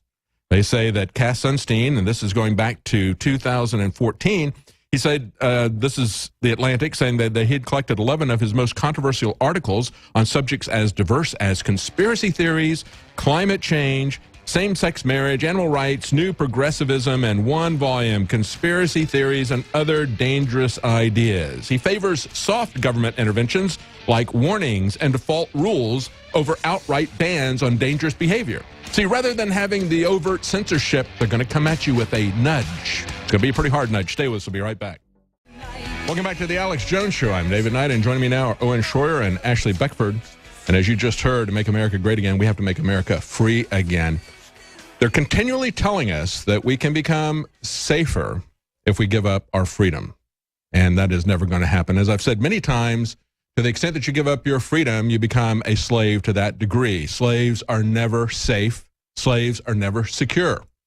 What they're doing is they're creating a prison around us bit by bit. And today I want to focus a little bit on this move against freedom of speech. And this is something that is being portrayed as a reaction to the election of Donald Trump. And I just talked to you about how this goes back to the early summer, goes back to March. It was a move to counter the information war, they said. Then they changed it to counter foreign influence. And they did that in the summer. And all of this was before all the stuff started about Russia. All of that phoniness. You know, when we talk about hacks, understand that we got a couple of different definitions of hacks. They're talking about it as a verb, as in breaking into a computer. Remember the older version of hack, the noun, that was a writer or a journalist that was producing dull, unoriginal work, like, you know, Hillary Clinton writing your news articles, that type of hack. Well, you know what? What it exposed was that Hillary Clinton and the people who headed the DNC, the people at the New York Times, the people at the Washington Post, they were the hacks. The truth about the election that was exposed, whoever released that information, the truth was that she lost that election because of hacks, because they were hacks, not because necessarily of an action of somebody to break in. But joining me now is Owen and Ashley. And, you know, when we look at this, this is something that people need to understand how long this has been unfolding. As I pointed out, this goes back 100 years. There was some right-in-your-face censorship to try to get people involved in the First World War. That was Woodrow Wilson, the original globalist, okay? And that didn't work as well as the psychological operations that were put in by Edward Bernays, who became a master of propaganda in the advertising business. He was the inspiration for the German Nazis and their propaganda campaigns. And then as we look closer, 5 or 6 years ago, we see Cass Sunstein talking about how they needed to nudge people, how instead of doing outright bans, they were going to do it as a very subtle psychological operation. And that's what we now see in this organization that they're creating that's going to be run by the State Department that is going to push back. It's going to determine what is harmful for us and what isn't. They were talking 5 or 6 years ago how it'd be great for the government to tell us in lunchroom circumstances. This is before Michelle had her lunchroom program. They said, hey, we need to have the government put out the proper choices for people. But when they saw how that worked out. So this is something that is not new. Your comments on how this is shaping up. Well, it's funny you talk about hacks. It was hacks that lost Hillary the election, hacks like Barack and Michelle Obama, hacks like Bill Clinton, John Podesta, Nancy Pelosi. But as far as them putting us into this prison planet is what we always like to talk about. You know, back with Edward Bernays, what they realized is that psychological operations can be much more effective than actual physical operations because you can get away with these things kind of in the shadows or underground. And a lot of these movements to centralize power or to globalize, you know, the entire planet kind of go unnoticed and untalked about. And that's because of the psychological warfare that we see. So now we're seeing that with INFOWARs and other independent media outlets, people are picking up on this. They can't just get away with these psychological operations without being called out on it. So the question now is, will the American public fully embrace the fact that they are under psychological warfare 24/7? And every time we see things like this, pushing for more safety or protection in the wake of giving away our rights, you know, that's, like you're saying, that's heading towards slavery. But the people in America are starting to buck that. And I think it's happening worldwide too. And so what are we seeing now? They want to censor any independent news. They want to get rid of any voice out there that's calling this to the attention, so that way the state is in control of the narrative. Yeah, it's very interesting when we go back and look at this. And of course, this is the book from Cass Sunstein. He talked about conspiracy theories, and yet what we have here is a clear stated conspiracy from Cass Sunstein. And of course, he was involved with the Chicago Brain Trust, if you want to call it that, the propaganda organization that Obama came out of. He was given vast control over regulations. That's where he wanted to sit. He set it an organization that was created by the Reagan administration and say, hey, we're going to take a look at the regulations that come out of the EPA and other organizations to make sure that we keep them under control. No, I think the proper way to do that is to make sure that we don't allow the Congress to abdicate its authority to pass laws to these bureaucracies who are self-aggrandizing, who create their own little empires. But nevertheless, that's where he sat. And if we go back and we look at this book now, 6 years later, Why Nudge? The Politics of Libertarian Paternalism. Think about that oxymoron. Libertarian paternalism. Those are mutually exclusive concepts. You either make the choices about your own life, or you have somebody else say that for your own benefit, I'm going to make this choice for you, and I'm going to nudge you. And he says, we're going to use techniques that we've borrowed from the world of psychology, again, Edward Bernays, to help us choose better how to act. And we're going to nudge people in very subtle ways. That's precisely what they're proposing to do with Facebook and Google. Pushing information to us, withholding other information from us, doing it behind the scenes, doing it very subtly, that they can only do with computer type information like that. Yeah, you're exactly right, David. Just to piggyback off what you and Owen are saying, basically, you're exactly right. This is an oxymoron. This, what are you calling it? Libertarian paternalism? That's what Cass Sunstein called it. Yeah, that's his term that he came up with. Yeah. How about ass? Well, Sunstein? basically, it's a cognitive dissonance term. You know, it's basically taking two completely, crazy different concepts and trying to smash them into one. And like you said, they're basically going at a snail's pace with this, trying to incrementally get you used to this. First it's, one moral thing you're giving up in your values, then it's another thing, and it just keeps building and building and building upon each other. And I think it's kind of like when they use that analogy of a frog, being boiled. It's kind of a slow process, but eventually you realize, hey, this is what's going on. And I think that's kind of what people are realizing right now. They're like, hey, I can't take this anymore. This, political correctness, that's why Trump, I believe, got in, is because people are tired of being nitpicked. They're tired of going on this slow, incremental, descent into basically tyranny. And it starts with the language and what you are, allowed to say and what, you're allowed to comment on and, what's we look at the language, the fact that they would create some oxymoron like libertarian paternalism. Right. That's what the left has always done. They took over the term liberal. Liberal used to mean somebody that believed in liberty, okay, in all aspects of your life. And then they took that over. So then we had to come up with a new term, libertarianism. Okay, now that's being co-opted not only by Cass Sunstein, but by people within the Libertarian Party itself coming out with paternalistic policies. I mean, we've actually seen them abandon their principles in the Libertarian Party. But when we look at this, we have to understand that this is not a conspiracy theory. It is a scientific conspiracy. They talk about engineering. This is Sunstein's approach. This is what he said. He's going to engineer a quote-unquote choice architecture of government-designed environment to frame our decisions. Okay, this is what we've seen from Zbigniew Brzezinski, talking about a technocracy that is going to control us. This is a very scientific, very deliberate, conspiratorial engineering. And we can see that this is rolling out gradually in slow motion. It's amazing to see this thing just gathering speed like a juggernaut and putting out this narrative that this is in response to Trump's election. This is something that's been planned for a very long time. It is engineered choice architecture. Well, and let's be perfectly clear here. This isn't just something that's been planned for a long time. This has been going on for a long time. This is going on with the EPA. This is going on with the Federal Reserve. This is going on. And we're going to cover this big time tonight on the Nightly News. I can't believe I read this entire thing just about the National Defense Authorization Act this morning for the fiscal year 2017. That's what this is. And what we're seeing is they're taking their mask off. We've been talking about this for a long time. They're finally taking their mask off. They're normalizing the globalization. They're normalizing the federal control or the centralized control. And then what's even stranger is that they're using doublethink or INCSOC to bring it across, whether it's there's no rigged elections, the Russians rigged our elections. When they go low, we go high, yet they cry and whine and bitch and moan and burn buildings down. So it's like this crazy doublethink. And then you talk about with the Cass Sunstein, the libertarian paternalism.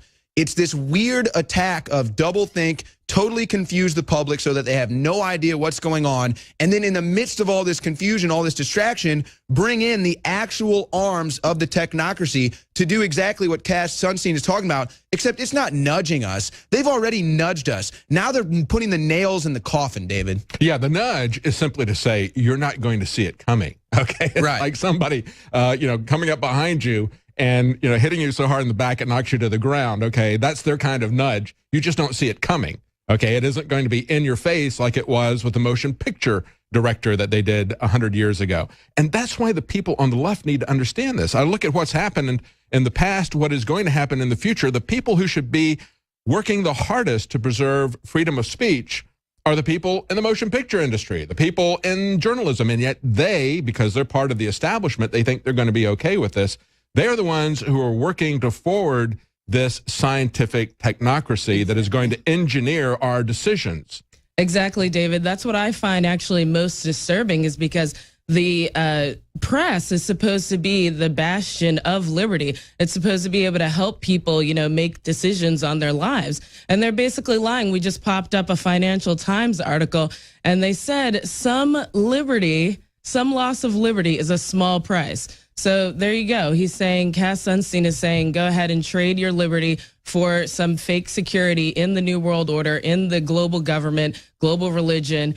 Everything they've said that they're going to do, they've been doing, and they've been building on it and building on it and building on it. And now, like they said, they've taken off the mask. It's really, really, really getting to a point where people have to stand up and say, you know what, we're not going to take this anymore. Yeah, they have to do this in the background. And this is one of the things when Michael Hastings talked about this. He said, I had some people draw this to my attention back in 2012. This is the first time they started flirting with putting this stuff into the NDAA. And he said, this is a very important thing. And the public needs to be aware of this. We need to have a conversation about, do we really want to do this? Do we really want to throw away our liberty in the vain hope that we're going to become secure, that we're going to be safer? And that is what they're trying to do now, is to put this narrative out there to say that, hey, you know, we just had the Russians just hacked our election, and so this is a response to that. And that's what, if you fall for that phony narrative, you need to go back and look at how long they've been going down this path and all the different steps that have brought us to here to know that that itself is a lie. That is what they're trying to bring us in. Now, here's the thing that really concerns me, and that is the bipartisan support that this has. It isn't something that's going to go away with Barack Obama. This is something that was passed by an overwhelming majority of Republicans. It was sponsored by a Republican congressman.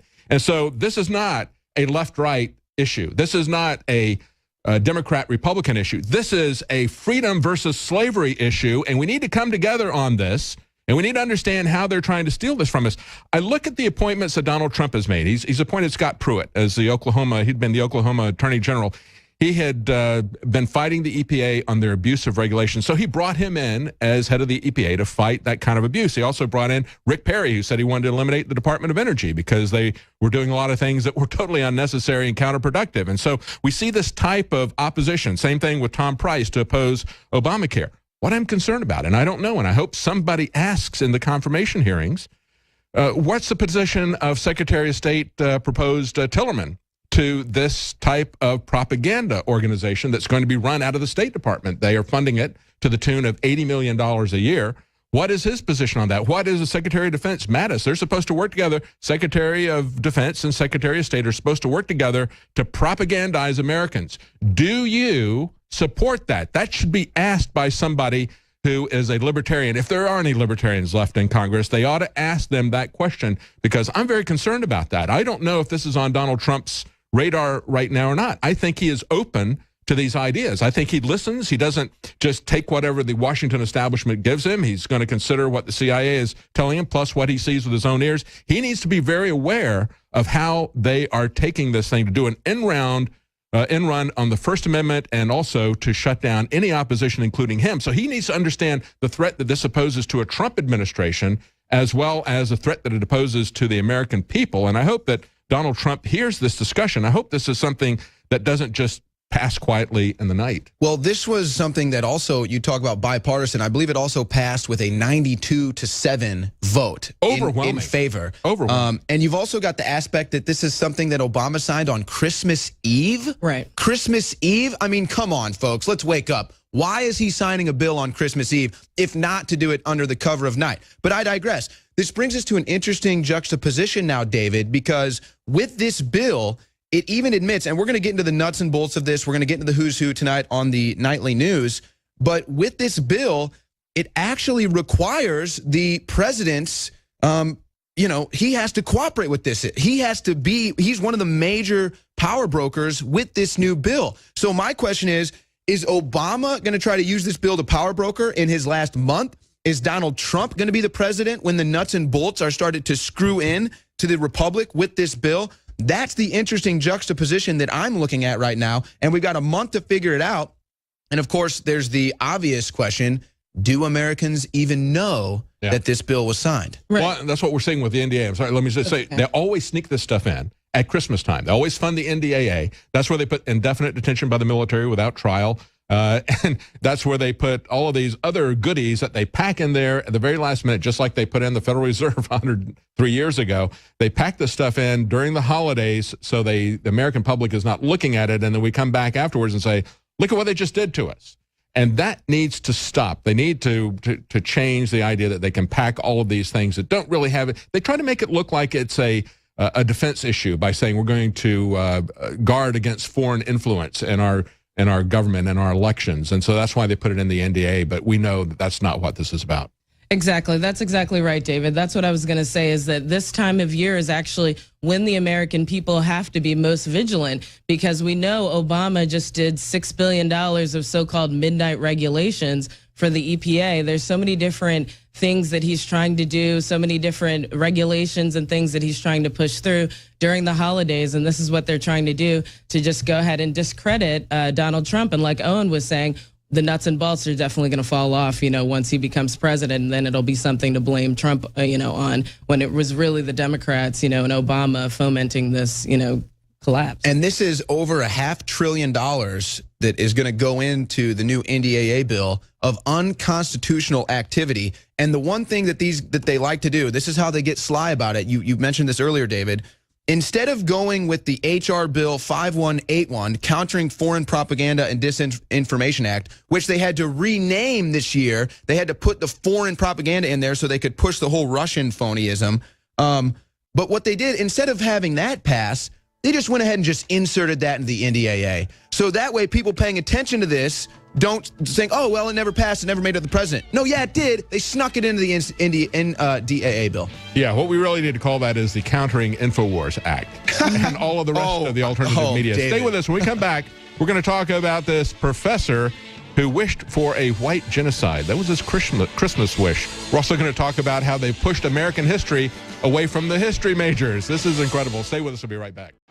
Welcome back to the Alex Jones Show. I'm David Knight with Ashley Beckford and Owen Schroyer, and we're going to go back to the news. We're going to talk about this Drexel University professor who wished for a white genocide and what that tells us about higher education, some other stories as well. But before we do, I want to let you know that we have extended the sale, the Christmas sale that we have at InfoWarsLife.com. We've extended that to January the 1st. And there is free shipping store-wide. Let me repeat that. Free shipping store-wide. And we've sold out of a lot of items. We've sold out of DNA Force. We've sold out of Biome Defense probiotics. We've sold out of Calm Child.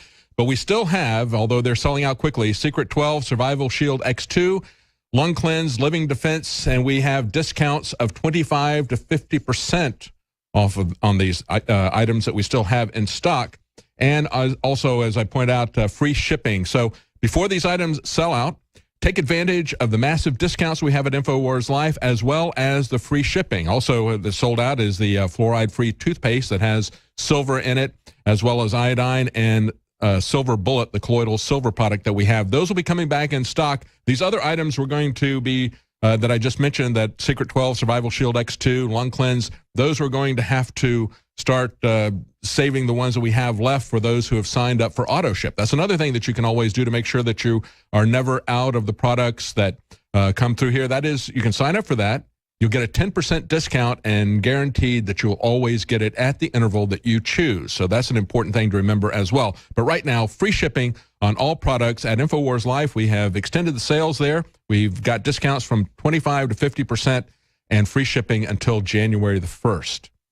Now, Owen and Ashley, when I looked at this article here, this guy who said, all I want for Christmas is white genocide, I thought, he came back and he said, oh, it was just satire. We could talk about whether or not it was satire, what his real intentions were with that. But I thought, if he was going to be satirical, he could be a little bit funnier about it. He could have said, I'm dreaming. Oh, you don't think that's funny? Yeah, well, Joking about really genocide? Okay. But he could say, you know, I'm dreaming of a white genocide, you know, just like all the Democrats I know. You know, right to the Make a whole song. Exactly. He could do a whole song on that. But I think it's interesting that as he comes out and as he was called on this, he came out and said, well, you know, white genocide is just a fantasy. And I wanted to troll these people. Fantasy. What he is doing, in the next tweet that he put out, he said, to clarify, when the whites were massacred during the Haitian Revolution, that was a good thing indeed. So then he points to a real situation of people being targeted for their race and saying, but it's just a fantasy. I think what he's trying to do is foment the kind of racial warfare that we see George Soros and the rest of them doing. And then when he gets called on it, he says, oh, it was simply satire. Well, I don't think nitwits like this guy really deserve much of our time. This is just another nitwit professor. We see him all over. I witnessed him when I was in college.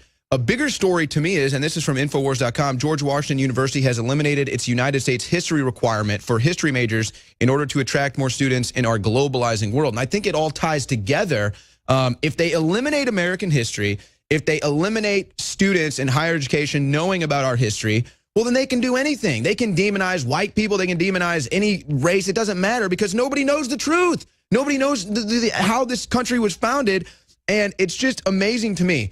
I could not graduate from my high school unless I knew every single one of the Bill of Rights by heart. I could not graduate, folks. I could not graduate unless I got an A+ 100% on my Constitution test. I went to CBC High School in St. Louis. I could not be more proud of that fact. Every school should be doing that with their students. Well, the amazing thing is that this is roughly 1/3 of the nation's top colleges and universities have removed American history for history majors. This is the kind of deliberate dumbing down of America we've been warned about. And they have plenty of communist propaganda in books and things that will teach you about their so-called real, true history of America. So that's what they want people to do instead of actually having the real, true history of America. Well, that's it. That's how they want to control our information. Now, that's all we have time for today. Join us tonight for the InfoWars Nightly News, 7 Central, 8 p.m. Eastern.